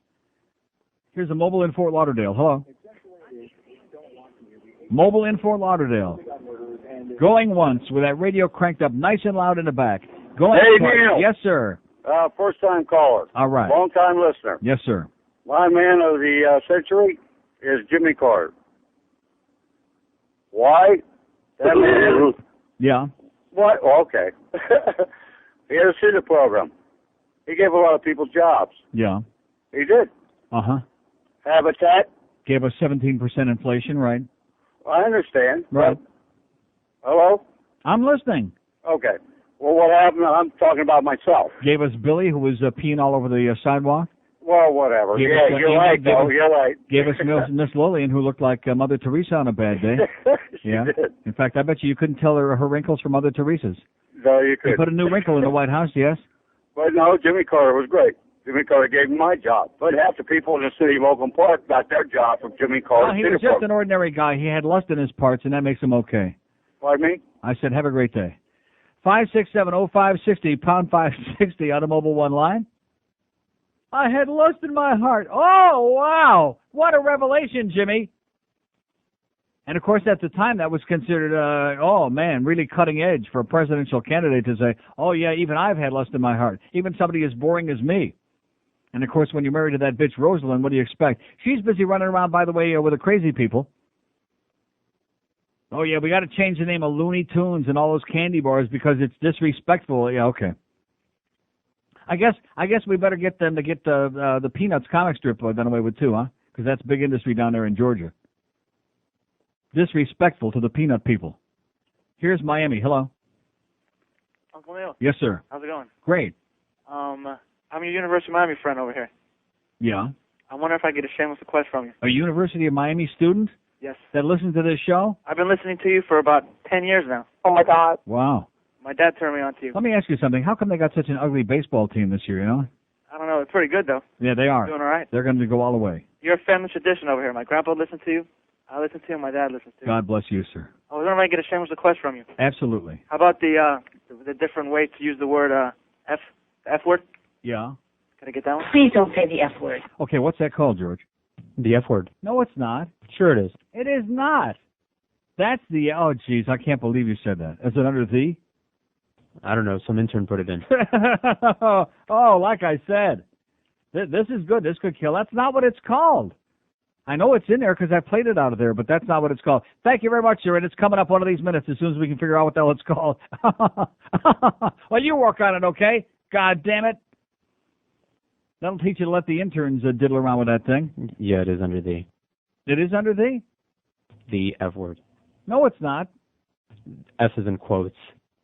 They put it just like it was written on the thing there. They don't simplify. I don't understand. Well, where the hell is it? Oh, jeez. I mean, who the hell put that in there? Perhaps one of the most interesting words in the English language today is the word f***. Out of all of the English words that begin with the letter F, f*** is the only word that is referred to as the F word. Yes. It's the one magical word.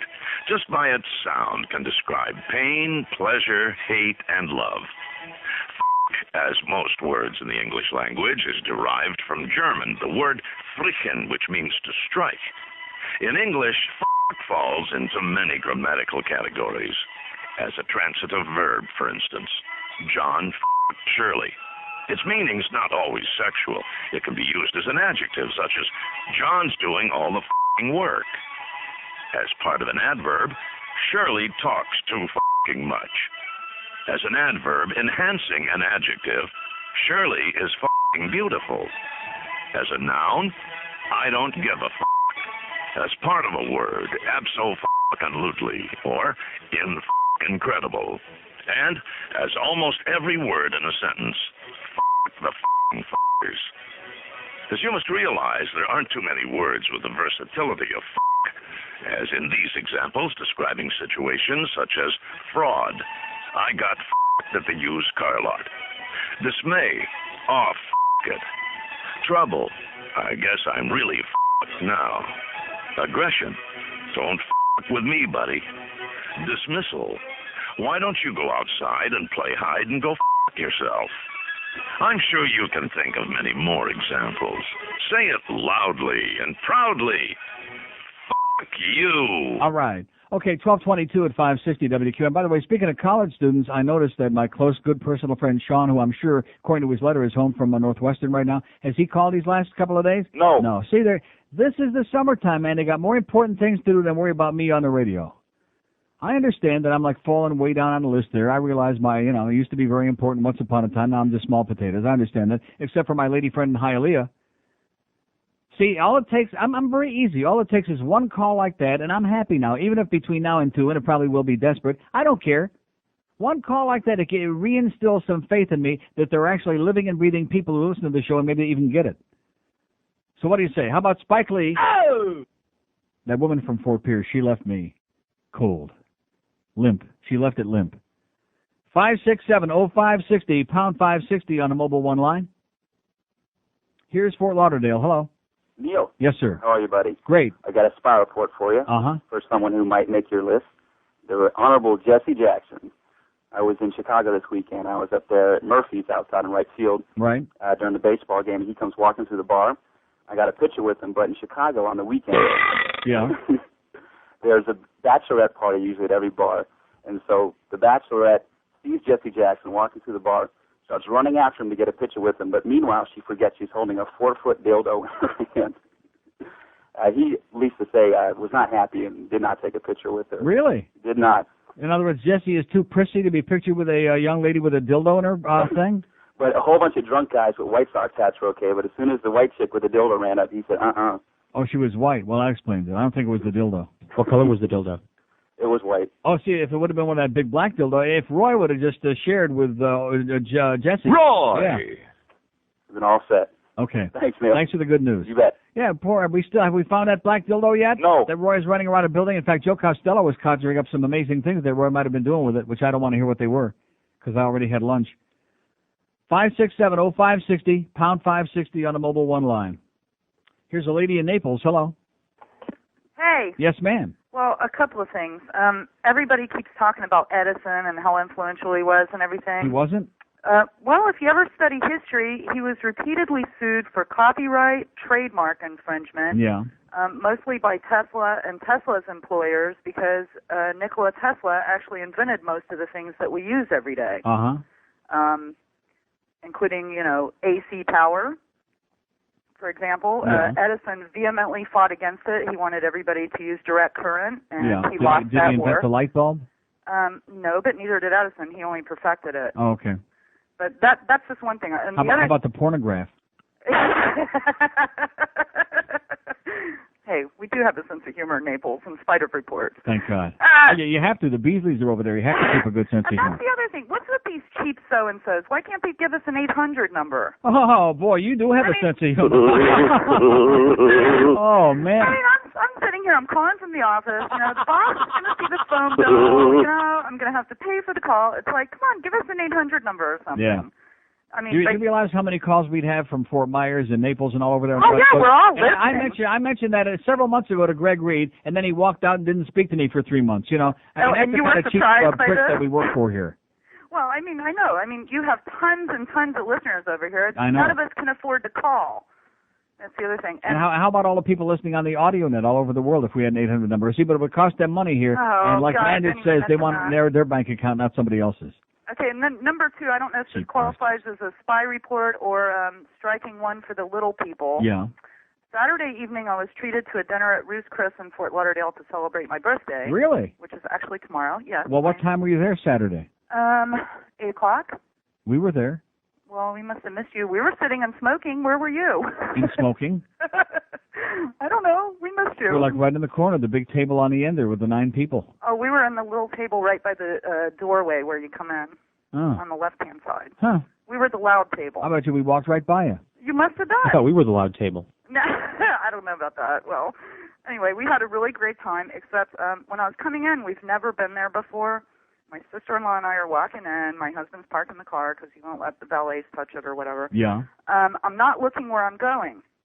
I run right into the guy in front of me who's standing by the hostess desk, and I step on his heel with my toe, and I Nice. bump into him really hard, and he goes, oof, like this. And Mhm. I said, I was really embarrassed. I didn't like look in his face, and I apologized, and I went in the bar to hide because I was embarrassed, My sister-in-law says, do you know who you just ran into? And I'm like, who? And she says, Wayne Huizinga. I said, get out. You mean Wayne Hypinga was also in there at the same time? He was apparently leaving when Oh. we were coming in, and I didn't believe her, so I stick my head around the corner, and there's Wayne and Marty. They've just apparently had dinner, and I So that ran means all they over. were in there at the time we were in there, though. Well, they were leaving. But we came in at 5. Oh, were you? And well, we were he there was till in like, there. oh my I'm God. telling you, and I ran right into him. And then, of course, I was way too embarrassed to, give him a hard time about what he's done to Oh. South Florida. But Yeah. Well, nice job, sweetheart. You get several points for that. Have a great day. Thank you. Bye. How do you like that? Wayne was in there with Marty. Too bad we didn't say a few times. Get her all riled up. 1227 at 560 WQAM1. My dad knocked me off. He raped me when he tied me up. When I was John Benet Ramsey,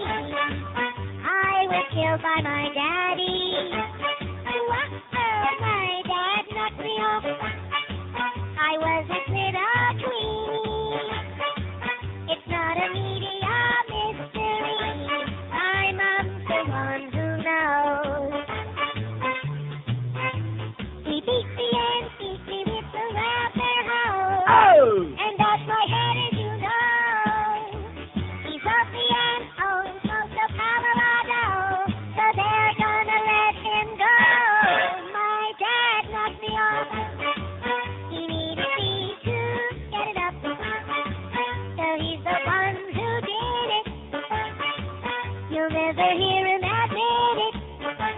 Oh, my daddy knocked me off. Oh, my daddy knocked me off. Now, you might wonder why I'm playing that right now. Burden of proof, there's Greta Von Suster, and that's Ava Von Braun bitch from the OJ business, and there's Roger Cossack from the OJ business. And guess what we're hawking and chatting about again today? Because the war in Kosovo is over. Nobody gives a flying crap about OJ, except we don't want to move in here. And so now we got to go back to John Bonet. Is she still dead? And then, in a couple of months, we'll have to go back to Columbine High in Littleton, Colorado, and rehash that. And then what? What do we do then? Hopefully something terrible will happen between now and then. You mean like a new Spike Lee movie? 567-0560, pound 560 on the Mobile One line. Most influential person of the 20th century, Spike Lee. Oh. How about Brenda Lee? How about Pinky Lee? Here's a Mobile in Palm Beach. Hello. Hello, Neil. Yes, sir? Good afternoon, sir. And back to you. Does Marconi, the father of radio, fit in on your list? Yes, he anywhere? does. He's on here bubbling around somewhere. We talked about him the other day. He's worthy of mention. He developed and discovered radio frequencies. Right. I want to commend you on your good work. Thanks for rattling the community and the people of this area, shaking some sense into them. I mean, Spike Lee, get serious. Is that incredible? It's phenomenal. It boggles the mind. Steven Spielberg, how could the human race have ever functioned without E.T., for example? It boggles the mind, Neil. I just want to say, have a good day, sir, and keep up the good work. And have a great life. Oh, here he is. He asking you shall receive. How you doing, Sean? Here I am. I don't want to embarrass you into calling, but I feel so unloved this week. I'm sorry. I was going to call this week. That's okay. I realize you're home for all of 11 days. You probably have more important things and meaningful ways to spend your time than calling some stupid talk show. I understand that. Not that you want to say that. I thought I would say it for you. No, you had to. You had to, just like going out and buying the CD. You had to inspire me a little. Okay. Well, I did. So I was talking. I don't understand. There's something you wrote about. You were embarrassed to buy the CD, so you bought an Animal CD also. Why would you be embarrassed to buy Britney Spears CD? Everybody your age is out there buying Britney Spears. Yeah, but no guys. The hell they're not. Yeah, you think? No guys are buying Britney Spears? Well, maybe I don't know, just to read the inside booklet, which to look at the picture on the inside booklet. Yeah, now you have seen the video, right? She's number 3. I watched it yesterday. Have you seen the video? You saw the video, right? I taped it. So you saw the video with the provocative crotch pulling part on the. At the end, you mean? No, not at the end. See, you haven't noticed it either. Even George also, but there's a part in there if you watch. You said it yesterday. What? That there was a crotch pulling scene. Right. So I looked up when the TRL was on. The show. Right. And I taped it. Yeah. And then I watched it. Yeah, I saw it. But that's in the middle of the video. It's not at the end. She does it all through. No, she does. I think you were pulling your crotch all through is what it was. Maybe I was just imagining it. Yeah, it was wishful thinking. No, there's a scene where she's standing in front of the car, and there's 2 chicks standing on each side of the by each headlight, and one of them reaches back, and she's got her shorts are up inside her privates, and she pulls them out. We'll have to watch it again today. What time's it on? 3:30? 4? Well, but you said you taped it. Yeah, that's right. Oh my God! Whoever it was that said by doing that too much will make you go blind and lose your mind. I think he may have had a point. Stop watching that video so much. I think it's just that I'm here. So how's Northwestern coming? It's great. Must be good if you're going back in a few days. Yeah, I love it. And what did I tell you? And you read in the letter about Wrigley, right? Right. What I said about Wrigley. I'm going back. A real city with real sports fans and real atmosphere and a great ballpark and what the hell's not to like? And a great downtown where you can walk around at night. I'm sorry I'm not there now because the Sox, they swept the Cubs. Right. And you wouldn't want to see that. It's the biggest story there. Well, no, I didn't want but just to hear what people are saying. Yeah. No one here even probably knows who the Sox are. Nobody here knows who the Marlins are. Forget about the White Sox, okay? Nobody knows from nothing except they wanted to show up so they could throw a bunch of crap back and forth and get into fights with the Yankee fans for 3 days. Is that like a story that there are more Yankee fans than Marlin fans? No, it's not a story at all. It's like when the Giants played the Dolphins, there's more Giant fans than the same with the Jet games. Right. So I was talking to my rabbi last night. And I read in your letter that you went to shul on both days of Shavuos. It just brought a tear to my eye. But I understand that when you've been as thoroughly brainwashed as you have by your family, that you're just a little bit too Jewish at this stage, and you'll finally shake it off. Well, you'll be happy to know that my rabbi agrees that Hitler should be number 1 on the list. Uh-huh. So and he thought it was ludicrous that Rabin should even be considered. Who the hell knows from Yitzhak Rabin, much less can say it? We have to agree on a name that the Goyim can pronounce, and Yitzhak is not one of those. Okay? The only Yitzhak I know is my brother. Right. Your brother's name is Yitzhak? Well, his Hebrew name. Like I said, your family's just a little bit too Jewish, but you'll outgrow it. You'll shake off the cobwebs and worm your way out of it eventually. Trust me. So you got my letter on Tuesday, right? On the day I was talking about something about you, and I couldn't remember your last name and your father, and then the letter came in. It was a psychic thing, yeah. So I was, like Monday night / Tuesday morning, I was up all night finishing a paper for a class. Mm-hmm. And I was working straight through till 9 in the morning. And I went to drop it off, and I came back, and my mother had left me a message, frantic, that, Neil, and, call me back, and, so excited. So I was all ready to go to sleep, till like, 4 or 5 in the afternoon. Yeah. So I called her back, and she, had the phone up to the radio, and she was very excited. Really? So, yeah, so. That's good. I put the Ernst family on the map. I'm proud of that. So, yeah, and she said people are calling her, and. Really? Yeah. I wish they'd be calling me. They're calling her. That's the problem. Yeah, so. So you sound real excited to be here, Sean. Oh, yeah, I just, I have a doctor's appointment today. Lots of fun stuff going on. Only another week and you'll be out of here. You'll be back to civilization. Yeah, yeah. Well, you'll be pleased to know that the Panthers are going to really do something next year. Something. Yeah. And nobody cares. They will all show up just because it's a great place to hang out. Nobody cares. Yeah, Tremendous interest in the Stanley Cup Finals here. None. Zero. Well, I noticed the Sun Sentinel sent Mike Russo out to cover it, which is an upgrade. Yeah. From what at least we have a person there covering it. Yeah. But what a series! I watched Game 2 on when was Game 2 in Dallas, the 4-2 game. Thursday. Yeah, I watched that game, and it's just.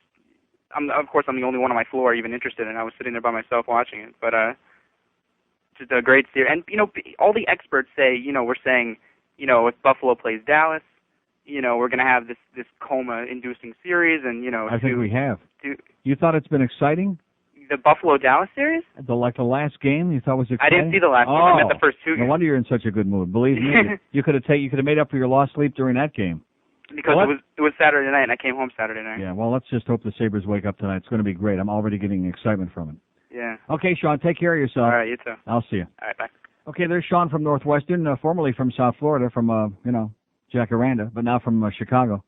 I told him that himself. He'd never been there before. I said, when you go off to school there, you'll never want to come back here. Like a real city with real people and like atmosphere with something, like with Wrigley Field, where people take off from work to go to a ball game and just hang out and drink about 20 or 30 beers and have a great time, where people have feeling. Don't start getting bitter again. Now just calm down. Otherwise that Todd Dreck business will start getting you all upset again. 567-0560, pound 560. You know something? Nobody, even Hitler didn't deserve having Todd Dreck coming in the morning and ruining his day. Nobody deserves that. And let me say it again. If that man comes anywhere near that door, believe me, it'll be the last time, because I'll get up and I'll fly out of here. I will, like a jet, like Virgin Atlantic Airlines, I will zoom out of this place. 19 to 1 at 560 QM. Lorraine?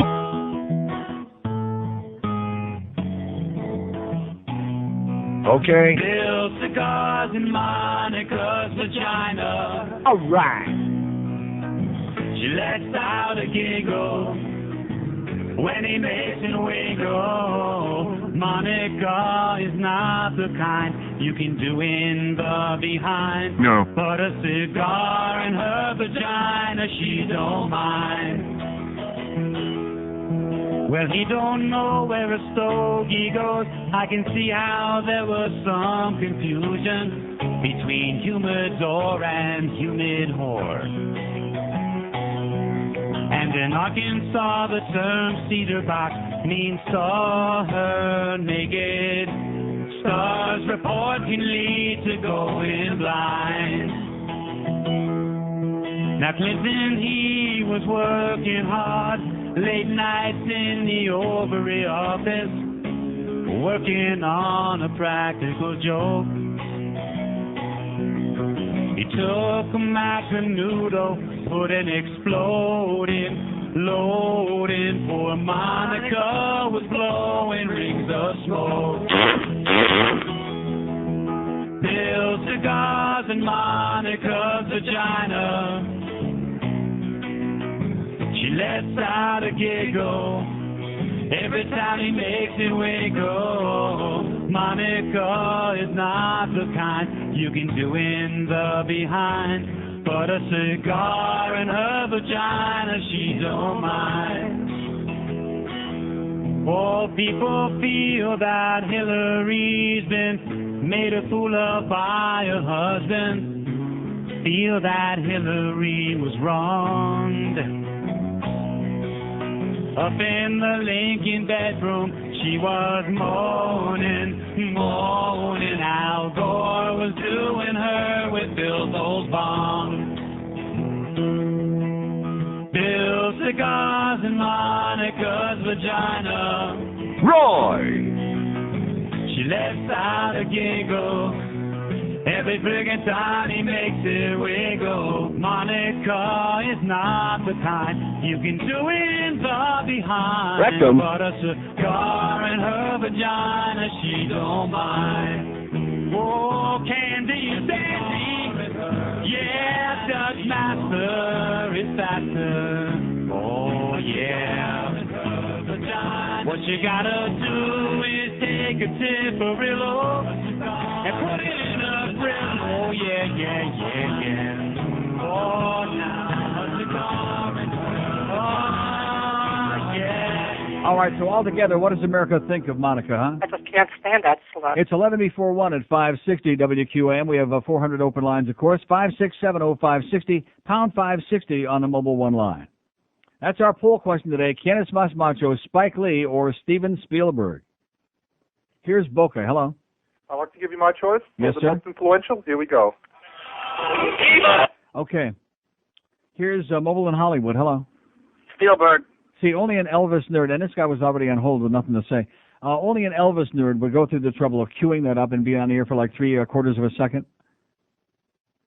You know, they talk about pop culture in America. There's no such thing as pop culture. That is culture. That's American culture right now, is pop culture. Supercilious crap. Idiotic garbage that they see every minute of every day, 24 hours a day, on hard copy, soft copy, inside edition, outside edition, every one of these 45 million goddamn entertainment shows glorifying a bunch of assholes and pansies like Ricky Martin, you know? I mean, what the hell are we talking about? Jesus K. Christ. 5670560, pound 560 on the mobile one line. Here's a mobile in Miami. Hello. Yeah, you're always talking about how much you hate the city and you think the people are Yeah, you know why? Because of people like you that can't find a life, okay? Go get a search party and find a life. Go look for a penis first and then find a life after you find that, if you do, which I doubt. 5670560, pound 5. I love it here, man. I love every minute of it. I love Gildy. I love this job. I love everything about this place, you know? You want to know why? I don't give a shit anymore. That's right. I got a whole new altitude about things, so just cut the crap. Don't give me any lectures on life. I'm doing pretty damn good, okay? You schlepper. I bet you this guy didn't buy 2 dinners for people at Roots Chris in the last 3 nights like I did, huh? And by the way, speaking of that, I don't care. I'm just not holding anything back anymore. I'm too old for that, to hold stuff back. You know, I mean, I love the food there, and they're great, and they're a sponsor on the station, and they've treated me nicely over the years, although I think I've treated them a lot better. I gave them a free 4-hour infomercial here last week, and it was all heartfelt. It wasn't because they were a sponsor, because I love the joint. And I'm not, and even though the Rimmers were with me last night, I'm not looking for a free meal. I mean, of course, if there would have been one, that would have been nice after spending like $500 and some bucks there Saturday. But I'm not looking for freebies. But when you look in the past, and just about every time we've been there, they offer like a free dessert, which we didn't eat dessert and didn't want dessert, wouldn't have taken anyway, or free coffee, which I don't drink. You know what I'm saying? Or like the appetizers they brought out for us Saturday. Last night, it was like I was a stranger there. Now, I realize, of course, the Rimmers were there, so they probably wanted to make sure that it was paid for in full. No freebies for him, you know. But seriously, I mean, am I wrong? When you spend over $700 in a place for 2 meals in 3 nights, that at least just out of courtesy, they might have acknowledged, you know, here's something. Here's an extra mushroom with that crab meat on it. Boy, those are great. God. I'm serious. That is heavy-duty stuff. But am I wrong? No, you're not wrong. But you wouldn't believe me when I said it was, you know, the Rimmer connection. See, there you go with that tremendous Well, what was hatred. the difference? How many appetizers did they send out for free? I've been there a zillion times with them in the past, and they've always offered a complimentary dessert, or they brought, as always, with or without them. Okay, so don't blame them just because you have to buck up your ass about, oh, that's right. Don't blame him. Hey, Farrell happens to be damn nice, okay? I love her dearly. Yes, I love her dearly, and that's for, you don't even know her. I met her. Yeah. She says you're full of crap, too, about straight guys getting blowjobs. Well, she's got to say that in defense of her. No, she didn't say that. He was out taking a leak. He wasn't even sitting there, okay? I'm sure she's heard stories. Spends a lot of time in the locker room, from what I understand.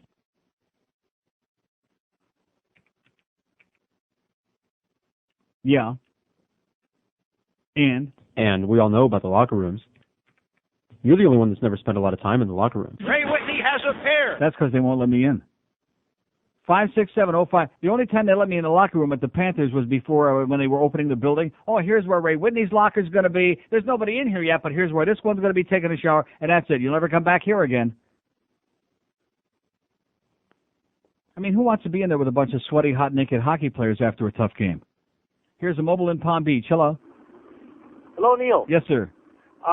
Two names for the most influential, especially entering the 21st century. One being Carl Sagan. He made us take off little crutches that we kind of carry around in Neanderthal days. Mm-hmm. And the other one is Bertrand Russell for writing Why I Don't Believe in God. Right. It's a great book. Right. So I don't know if either one of them were mentioned. No, they got the Pope and Billy Graham on there, and somehow they left those two off. What does that Oh, I say? see. You know, because it's incredible that we're entering this new millennium with our heads between our pants regarding religion and other issues. Exactly. Especially evolution. Well, thank and God the we're not a superstitious bunch anyway. Oh, that's right. And God bless you. Well, and God bless Walter Mercado, too. Okay. Okay. Okay, see ya. 5670560, pound 560 on the mobile one line. So now that this information came out in Jose Lambeat's column, who always gets it right, I think maybe we ought to have like a third trial for Eric and Lyle Menendez. What do you think? I mean, one of them got that hair transplant. Which was the one that didn't have any hair, that had the bad wig, and the wig went flying off, and one brother didn't even know he had this, freaked out? Remember reading that? Freaked out. Oh, my God, look at that thing. It's alive. It must have been like a Bob Eisenberg piece. If he'd have just gone to see Charles Alfieri, Daddy might still be alive today, you know? Here's a mobile in Fort Lauderdale. Hello. Hey, this is Punch Imlach, the Sabres in 7. Yeah. He was punchy, all right. Like I said, Punch Imlach was my choice yesterday for Man of the Century. Oh! Gave me some great years. 5670560, pound 5. Yeah, the Sabres in 7. You better wake up tonight, mister. I'll tell you that. I'm pulling for you real hard. I'm pulling it. But you guys better wake up. 12 shots my ass. Talk about a coma game. Whoa. Let's get serious. Let's not get dazzled by that horrible... The Dallas Stars owe an apology to the National Hockey League. They make the Devils from 4 years ago look exciting, look scintillating by comparison with this coma-inducing style that they play. Horrible. Grotesque. What do you expect when you got Alfred Hitchcock behind the bench, fat tub? Man. Where are we going? How come none of them... Oh, there it is. Fort Lauderdale. Hello. Neil. Yes, sir. Hey, I've been listening to you since Zeta. Great. I love you. Yes, you do. What's not to like? What's not to like? Nothing. Damn right. Is on that list, is Rosa Parks there? No, somebody mentioned her yesterday. Oh, really? I Yeah. missed that. Well, we don't want too many of those dark people on there, you know? That's right. We already got Martin Luther King. We don't want too many darkies on it. And just out of curiosity, is that jerk Dr. Spock in that list? No.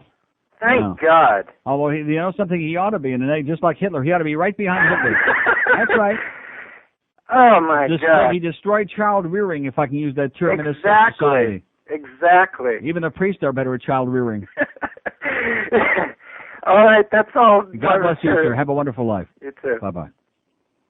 Yeah, the priests are good at child rearing. There's no fact in the church. Why do you think they keep the altar boys down there underneath so much of the time, huh? Oh, no, you're just making that up. Yeah, I think it's real natural for a guy to be walking around in a dress, sitting over there on the one side of the confessional asking your son about all his personal sexual fantasies and, you know, where he's been doing it and how many times he did it and what was it like. And, oh, God, that's good. And you hear those thumping sounds on the other sound over there. Father's tool. Yeah, that sounds pretty natural to me. I know that if I was like so inclined, I'd send a whole bunch of kids over there to, you know, check out Father's tool. In fact, you know something? Probably as a result of this show, although not that they weren't already well aware of it, but I wouldn't be surprised if glory holes start popping up in confessionals all over town pretty soon. You know what I'm talking about? Yeah. Yeah. Then you'll be able to see Father's tool. 3 minutes before 1. It's just a one-eyed serpent. You know how the devil works in mysterious ways. WQAM, Miami, Fort Lauderdale. Oh boy, it's the 1 to 2 hour.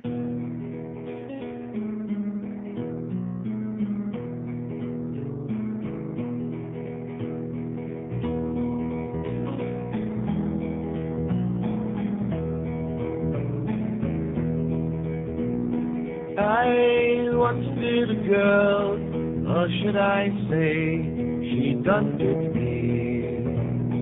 She thought it was good, till I whipped out my morning wood. She asked me how long it would stay, and I started to laugh. It's bigger than Viagra, and it shrinks when you pee in the bath. But when I awoke, my was lost. She cut it off. So I torched her house. She better not with my morning wood.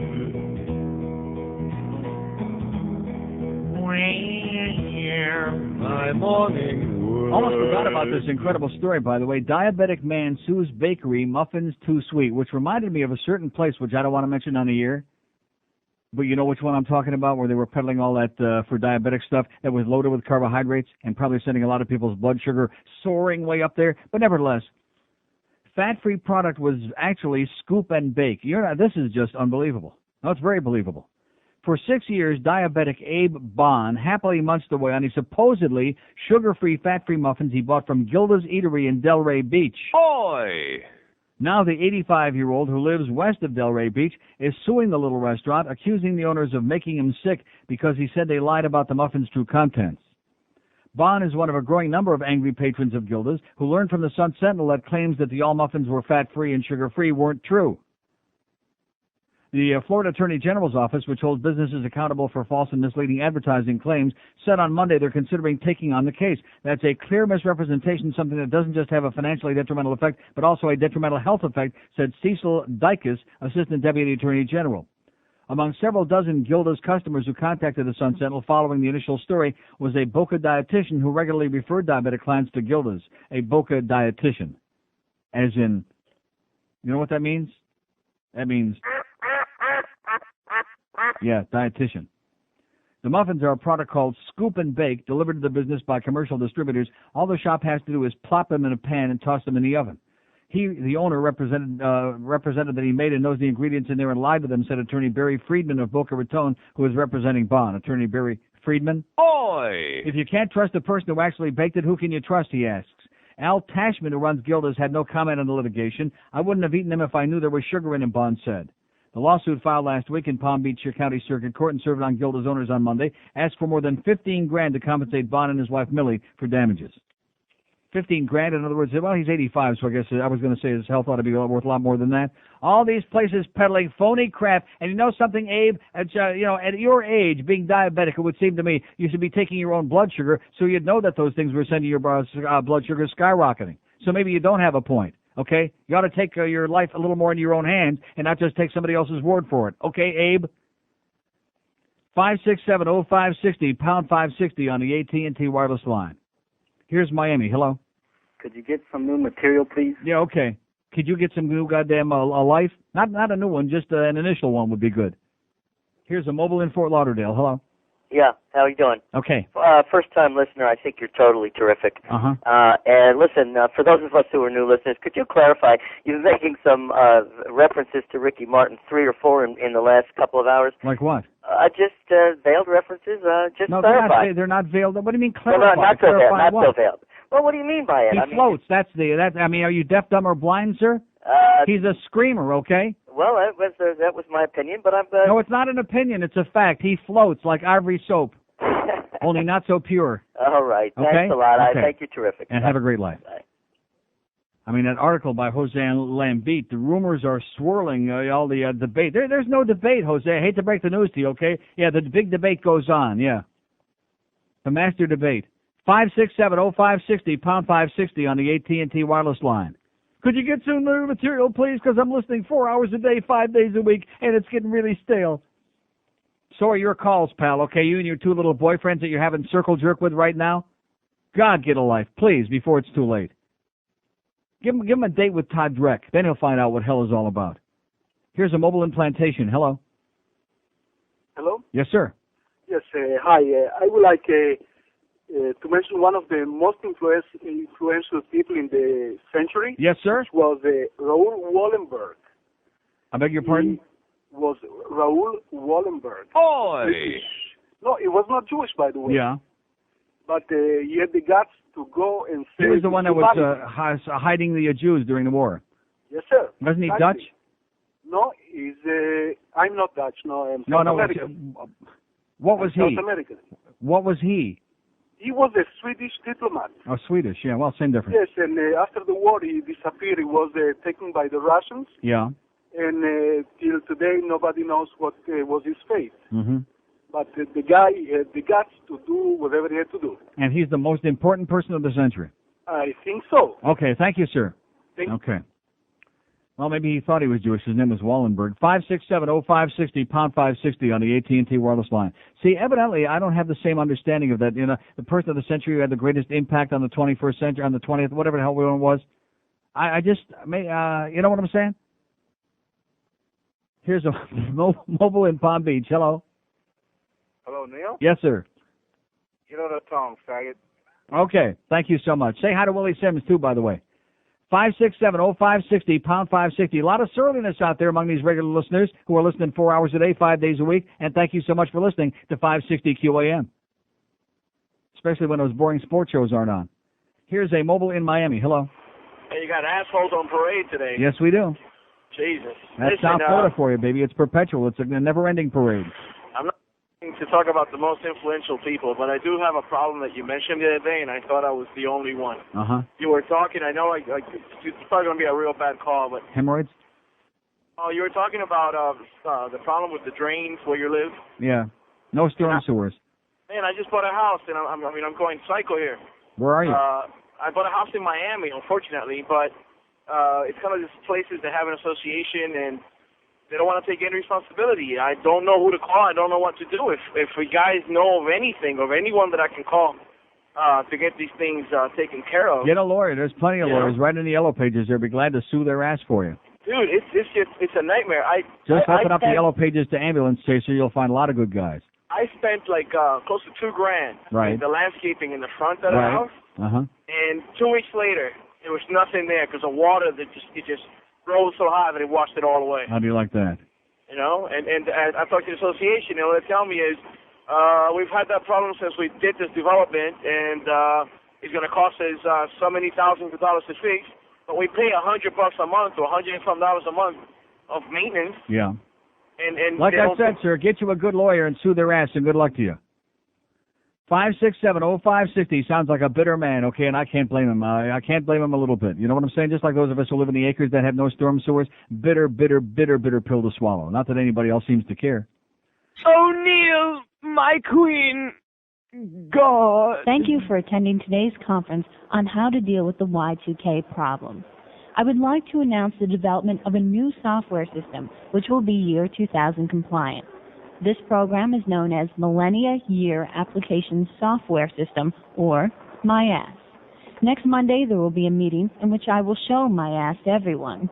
We will hold demonstrations throughout the month so that all employees will have an opportunity to get a good look at MyAss.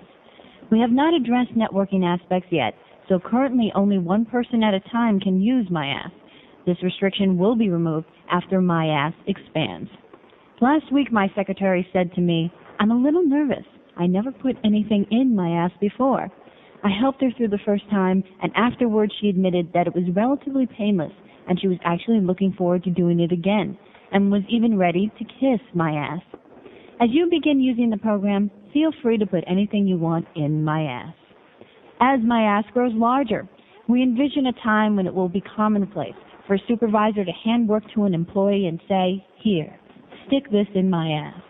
It will be a great day when we need data quickly and our employees can respond, "Here it is. I just pulled it out of my ass."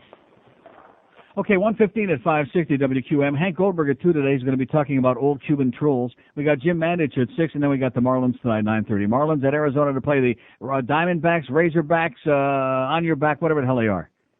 No interest. Here's a lady in somewhere. Lady in Fort Lauderdale? Let's go golfing. Let's go bowling. Yeah, like I said. Wasn't on there when you put it on hold, was he? It. Yeah, let's go, pick a good one, okay? Get your finger way up in there deep, pal. See what you come up with. Like you were saying just before, the old guy stopped calling once the cops started knocking on the door. 567-0560, pound 560 on the AT&T wireless line. It's amazing how these people lose all their courage, their anonymity behind the phone, once certain people start saying, cut the crap. Here's Margate. Hello. Oh, Neil. Yes, sir. Yeah, I got a name for your people who influenced the century. A name I for believe your this people? Is more of what you're talking about. The name is Mao Zedong. Yeah. Influenced this century and a great influence on the next century by making China so powerful. Yeah. And there you go. Okay. Okay, bye-bye. Okay. Do we agree with Mao Zedong? Dung. 567-0560, pound 560 on the WQAM. North Miami, I want to speak with Neil. Okay, let's go to North Miami. Hello. Neil. Yes, sir. Most influential man, William Gates. Uh-huh. He's on the list. Huh? I said he's on the list. He's got to be on the list. Right Without him, what would computers be right now? He's right behind Madonna. If he'd have been a schlep and stayed at Apple Computer, where would we be today? So in other words, you don't like the guy from Apple, Steve Jobs? Nah. And his He's brother an idiot. Flo? He's just riding the coattails of Bill Gates. Okay, thank you, sir. Bill Gates. Can't stand him. Hate that little prick. 567-0560. Although, by the way, Bill, you're a hell of a guy. How about loaning us $2 or $3 million, huh? For, just for another 40 or 50 years. What's wrong with that? By the way, I see Enrique signed a $40 million recording contract. You see that? $40 million. Now, I think since he's such a big fan of this show, I think that the Neil Rogers Retirement Fund, $2 or $3 million out of that 40, I think that's a piece of cake. It's small potatoes. I think he might come up with it. Come on, Enrique. Turn it loose, and the money, too. Here's North Miami. Hello. Hi, Neil. How you doing? Okay, sir. I just wanted to, I heard you talking about the sugar, hidden sugar in foods. Yes. And I was at a trade show, and it reminded me of something I thought you'd find really interesting. This trade show was for the supplement industry. Uh-huh. This guy has, one of the guys I met there has a product called Sativa. Have you ever heard of it? No. It's amazing. It tastes 100 times sweeter than sugar. It's taken from a dried flower. It's totally natural. Yeah. Okay? The FDA won't approve it in this country. Why not? I guess because the guys who make NutraSweet and the other crud, whatever that stuff is, are blocking them. But he says that he can sell it as a supplement, as a dietary supplement, but he can't sell it in any kind of a food product. Huh. So basically the people are taking it, opening up the capsule and, spraying it in their coffee. Spritzing it on, yeah. Yeah. What is it called? Sativa. And I just thought, because I know you're very knowledgeable in the subject, maybe you've heard more about it. Never heard of it. It was amazing. It really tasted sweet. Okay. So I just. Well, I'm going to tell you one thing. People who are in the business of selling sugar products that allegedly are sugar-free to diabetics, those people should be in jail. Absolutely. That's like attempted murder. Exactly. They did it to my father once at a gym, believe it or not. Nice. Yeah. Okay, thanks for the good news. Take care. Okay. I don't know about this story that's in the paper. I'm not referring to them because I don't know the wheres and the why-fors and what's really going on there. But anybody that's selling stuff that's killing diabetics or anybody else, especially selling those carbohydrate-loaded stuff and claiming it's for diabetics, that to me is so outrageous and so unbelievable and so unacceptable. But again, your government is busy. I don't know what they're doing. Yeah, that's what they're doing. They're busy looking the other way. They got more important fish to fry. They're more important. They're worried about some guy cursing in Standish, Michigan. They're worried about that. Public morality. That's what they're worried about. Here's Pembroke Pines. Hello. Hey, Neil, a couple of things. First of all, Henry Ford, for your list. He's, let's see, what number is he on here? He's number 10. Oh, that's pretty good. Right behind Ronald Reagan, by the way. What does that tell you? Wow. That's scary. The other thing is, a couple of weeks ago you were talking about the trends and why the station's down. Yeah. The answer is Marlins. I mean, Marlins baseball. Well, the Marlins aren't on between 6 in the morning and like 6 at night. So you had some afternoon. It was Arbitron. It's got nothing to do with anything. Our audience is just as gigantic as it ever was. And the last it's thing, Arbitron again. They don't know their ass from my elbow. That's true. Last thing is, I know you read Dear Believer. I wanted to get that website so I can get the information. www.ffrf.org. FFRF. Oh, right. I had it wrong. Thanks. Okay. Thanks. Watch out for the old FF. 56705. Isn't that the future farmers of 5670560 pound 5? Well, that's what the all those dumb goyim think. Oh, the future farmers of America, the old FFA, huh? Yeah, we got your old FF right over here. Okay, pal. Oh, you got question? I want to do number 2 because it's got 17 question marks on it. Hello. Hey, how you doing, Neil? Okay, sir. How come this call's got 30? What is it? Okay, that list you're talking about. Who was the top 5 again? The top 5? Mm-hmm. And the voting as of right this moment? Up to the second. Elvis Presley, Yitzhak Rabin, Adolf Hitler, Albert Einstein, and John Paul II, La Papa. Okay, I've got 3 people to add to that list. Where they might be ranked. The man with a dress and a beanie, yes? Okay. Where is Randy West? Okay, 5670560, pound 560 on the AT&T wireless line. Randy West. I mean, here's a guy that's, number 1, a jackball call. Number 2, don't even have good taste. Randy West? Jesus Christ, I wouldn't do him with your hand. Or lips. 5670560, pound 560 on the AT&T wireless line. Get some taste, pal. Well, I'm sure he will. Here's Kendall. Hello. Neil. He said he didn't want to do Randy West because it kind of leaves a bad taste in your mouth. Yes, sir. Yes, sir. What was your take on what happened this weekend at the INS at Krome? Did you read about that? No, I did not. Oh, yeah. I don't read that crap. 17 Cubans revolted. Yeah, they were revolting? No, they were revolting. We have a lot more than 17 revolting Cubans in this town. Most of them hold public office in Dade County, by the way. No, they were jumping them around to different jails, and they took them back to Krome, and they decided to start masturbating and throw human feces and stuff like that at the officials. Oh, that's good. Maybe they saw Silence of the Lambs one time too many. Okay, thanks for the good news. It's better than throwing your mouse pads, I'll tell you that. All you Yankee fans out there, cut the crap. 5670560, pound 560 on the AT&T wireless line. Here's Miami. Hello. Yeah, Maybe they were circulating those pictures of Jodie Foster again. Yes, sir? Number 1 influential person, number 1 bestseller, number 1 movie, Howard Stern. Okay, great. In your life, no doubt. No question about it. You can tell by the sound of your voice. Here's Deerfield Beach. Hello. Neil. Yes, sir. Buenas tardes. And back to you. Hey, I can't believe nobody's mentioned it, but it's very obvious the 2 most important people of the century. Mm-hmm. It's going to be the water Nazi and 5670560, pound 560 on the AT. All little amateur comedians now are back. They're back. They got a lot of time on their hands. They got something on their hands anyway. I think that guy was just talking about it. 5670560, pound 560 on the AT&T wireless line. A town with no material, boys and girls, ladies and gentlemen. A town that is a vacuum. 4 million people, and it's a vacuum. Has been for the last 100 years and always will be. No matter what's going on, they could be dropping nuclear weapons on goddamn Cutler Ridge. And these people are still doing their stuff. You know what I'm talking about? Yeah, that too. Here's Miami. Hello. Hey, Neil, it almost sounds like the lightning round here. Almost. Well, what do you want when they got no material? They have nothing to talk about. I mentioned the thing on CBS News about the Atkins. They got nothing to say about that. About the Ritalin thing, they got nothing to say about that. About the guy that says we ought to have the solicitation police. All this other stuff. They got no ideas, no thoughts about any of these things. All they know is that Spike Lee was the most important person of our century. This is South Florida. Oh, my God. Talk about a bunch of vacuum brains. Before I get to 2 influential people, I think, in this century, I just want to tell you, you got to get over to New York Prime, Neil. This is the best steakhouse, one of the best in the world. I'm not going all the way up to Boca. You got to go. I'm not going to go. I'm not going to Boca. But you talk about Ruth Chris like it's God. If you eat at New York Prime, you'll never go back to Ruth Chris. Sir, I wouldn't go to Boca if they paid me by the minute. I'm telling you, you're missing a meal you're not going to forget. Uh-huh.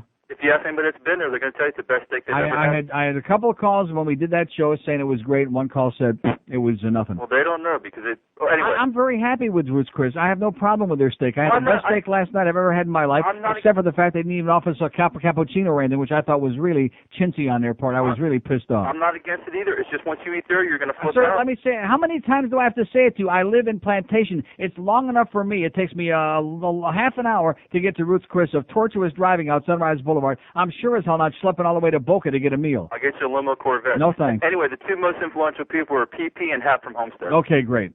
See, every time, another jackass, another idiot. And I'm going to schlep up to Boca for a goddamn steak. I'm going to tell you something. So many of you, including this guy, your taste is deep inside your... Rectum. That's the rumor around town. Just ask my good friend Roy. He'll tell you. Maybe that's what he's probing for with that instrument he took out of here on Friday and still hasn't brought back. I still don't understand that. Only in this radio station could something like that go on. Or somebody comes barging in here, like we owe him something, like we owe him cigars, that we have a very limited number of them here from our good friend Nick's, because they, are tight. No, seriously, what is that all about? That we owe him something for all the stress and grief he gave us trying to get his buddy O.J. hired on this radio station, so we owe him something? And the fact that, it just dawned on me. O.J. was on that Willie Sims thing this morning on MBM, so he must be in town again, looking around. So maybe that's where that big black dildo is, huh? Yeah, ever since Roy got a hold of it, we'll just take a poll. That'll be the poll question. Who's Rectum. Is it in? Yeah. I mean, I know they were buddies, but Jesus Christ, talk about literally 126 at 560 QAM. Neil, fuck you.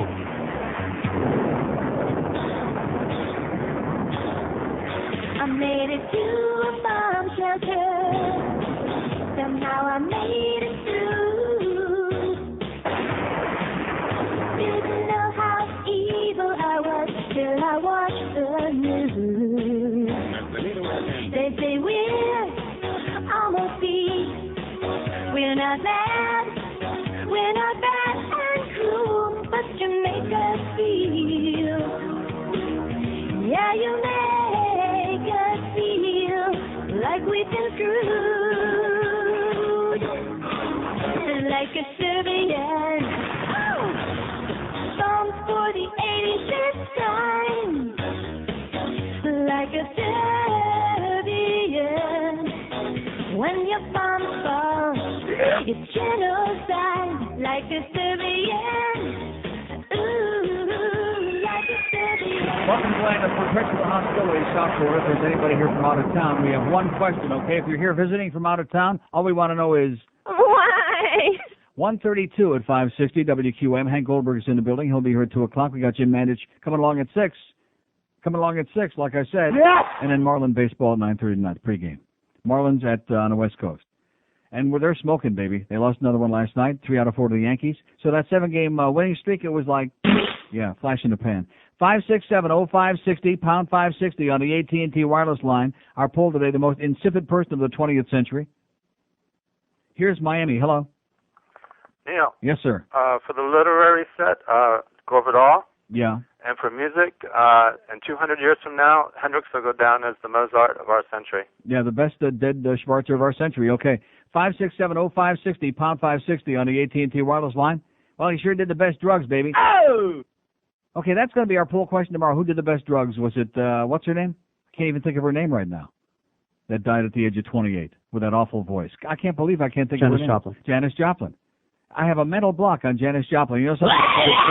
Oh, that brings it back, yeah. Janis Joplin or Jimi Hendrix or the best booze, Jim Morrison. I think he drank like French wines, fine wines. That's why he disappeared in France. They buried him over there. So maybe that's that bad smell over there. Here's a mobile in Delray. Hello. Yeah, hello, Neil. Yes, sir. Yeah, I would say it would be Thomas Edison. Where is he in the list? Where is he in the list? He's number 20. Right behind Princess Diana. How do you like that? It's unbelievable. Hey, by the way, I want to bust your credits, buddy. I want to leave half your ass in Hialeah, the other half in Westchester, faggot. Okay, thanks. 567-0560, pound 560 on the AT&T line. Here's Miami Lakes. Hello. Hi, Neil. Yes, sir. How are you, sir? Great. Good. I wanted to put in my suggestions for the list. Oh, are we going to be doing this all summer long? I was only joking. Go ahead, sir. Jesus, I guess it's better than nothing. But I just had to, you just mentioned Janis Joplin. Yes. Did you know, number one, did you know she dated Bill Bennett in college? Bill Bennett? You mean the right-wing fanatical lunatic, what's wrong with everybody else, and I'm so goody two-shoes, Bill Bennett? And in high school, guess who she was in high school with? Jimmy's Johnson. Jimmy's Johnson? Yes. Janis Joplin? That's not possible. Yes. It is? They wouldn't think yes. Okay. And in terms of the list, my suggestion, where's Henry Ford on the list? Henry Ford is he's up there. He's number 10. Okay, love you, Neil. He's right behind Ronald Reagan. Okay, love you. And right ahead of John Lennon. He's sandwiched in between two much ado about nothings. 5670560 pound 560 on the AT&T wireless whatever it is. Here's mobile in Fort Lauderdale. Hello. Gee whiz, who came up with this list? I've actually got a couple of really good nominees for the list. What do you mean, who came up with it? The readers of Time magazine, all these pseudo-intellectuals with their little personal computers. Emphasis on pseudo. Nominees for the list. How pseudo can they be when Elvis is number one, sir? I think pseudo-human might be the term for him. Gee whiz. Orville and Wilbur Wright. Yeah, okay, that's old.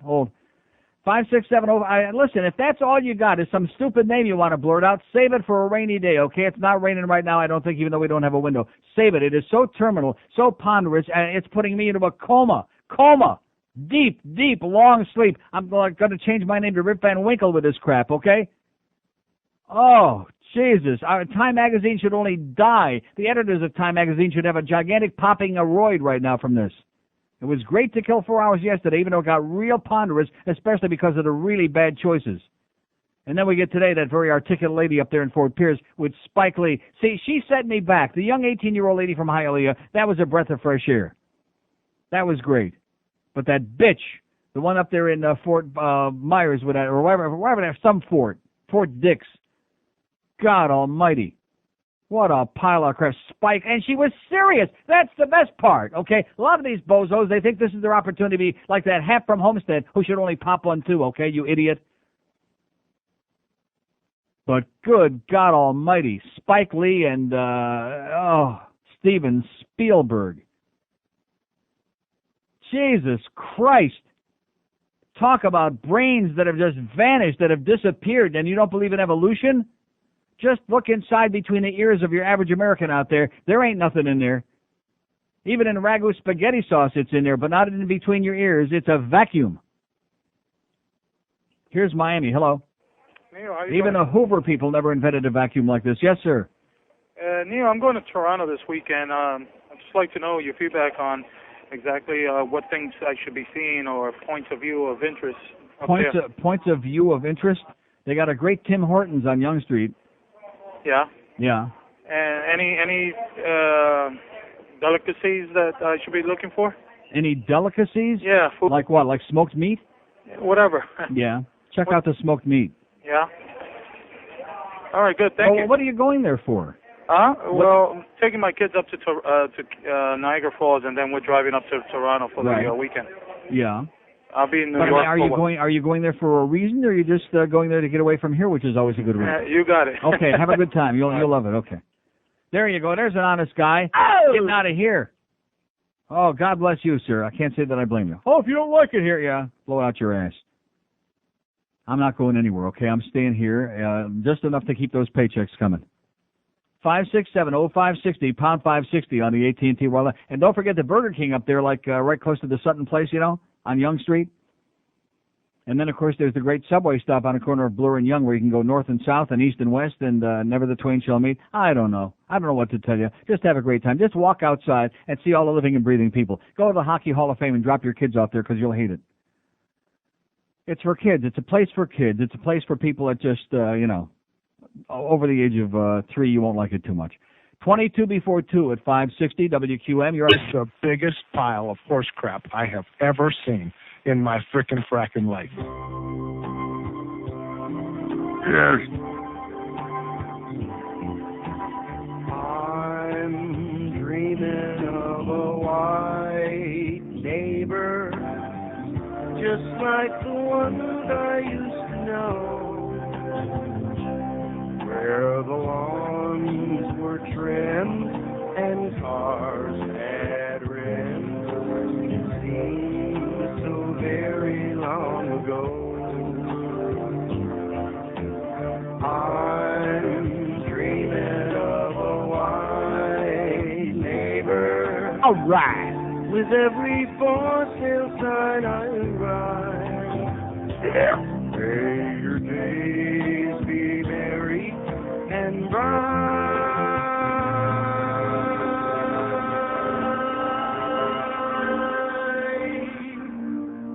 And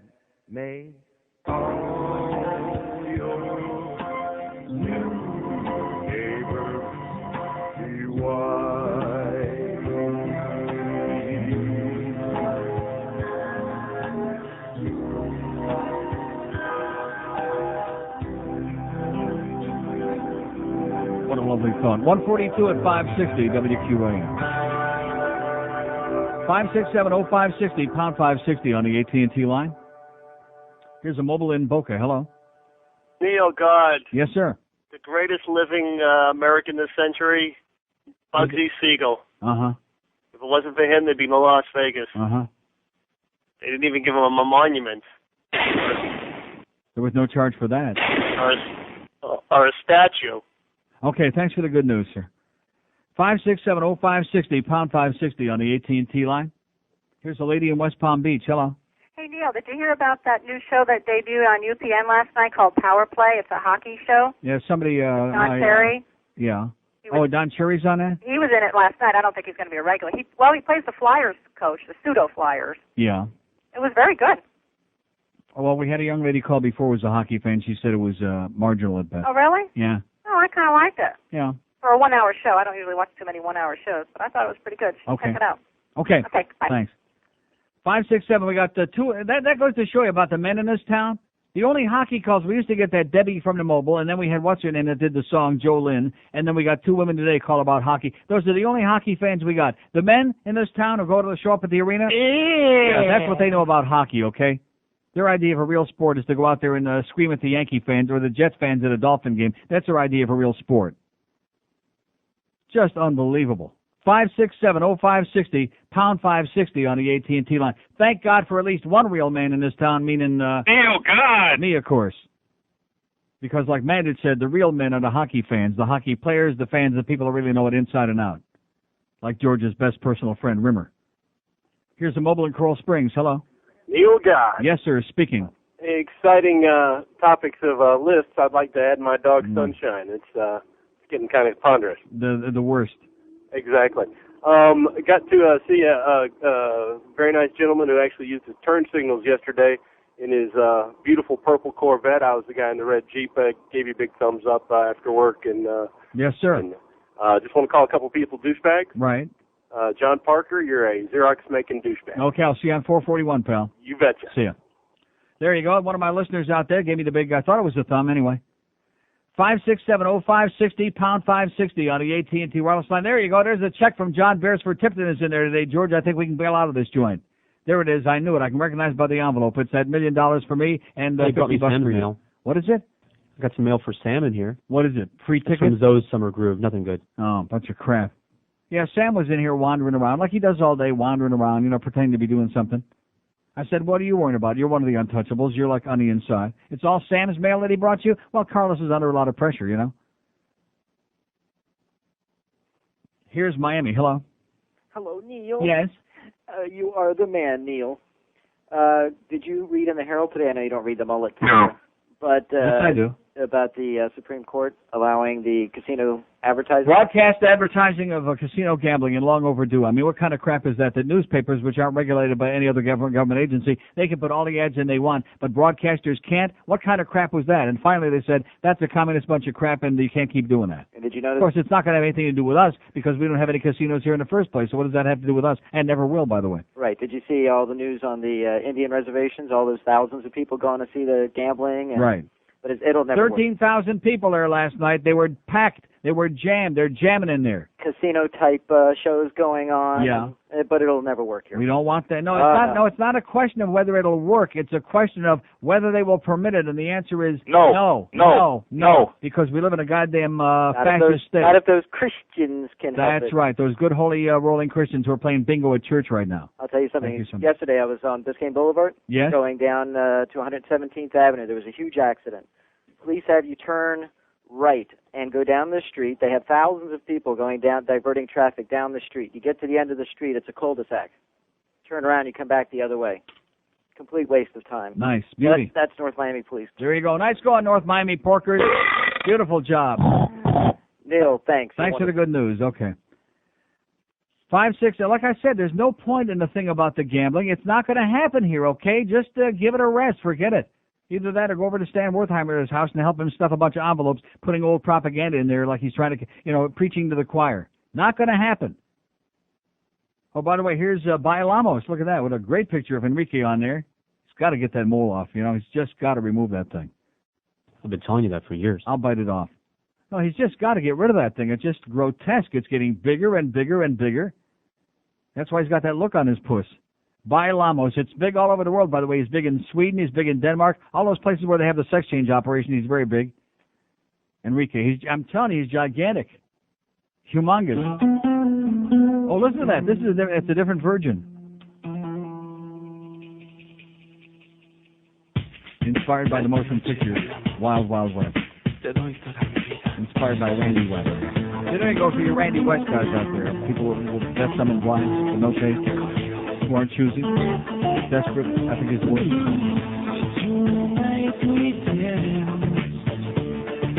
I live my life in your hands. What do you say, leave it in my hands? I think that's what he said. Okay, let's get with it, Enrique. Come on.